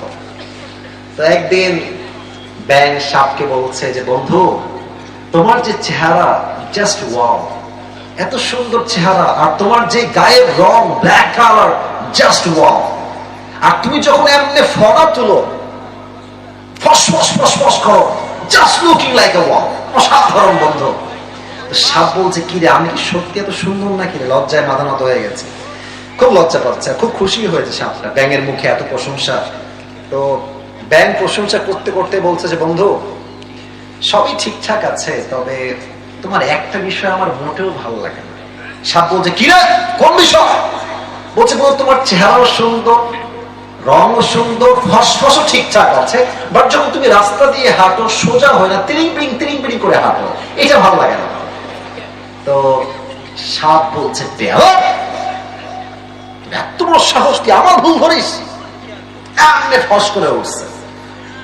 এখন ব্যাঙ বলছে ও বাবা, এত প্রশংসা করলাম একটাও গায়ে লাগলো না, একটা বদনাম করলাম গায়ে লেগে গেল। বন্ধু তুমি তো লোক বেশি সুবিধার না গো। এক লাফ দিয়ে পড়ছে পুকুরে। আর সাপ যে ফস করে উঠেছে, পাশে ছিল এক রাখাল। রাখাল কয় কিডারে, ওরে কিডারে, দৌড় দিয়ে আসছে, দেখছে মাশাআল্লাহ সাপ মামা এমনি আছে। আর রাখাল হাতে ছিল বিশাল লম্বা একটা লাঠি, বিসমিল্লাহ বলে ওখানেই শুরু। মা এমন মায়ের দিয়েছে, 5 মিনিটে সাপ সোজা হয়ে গেছে।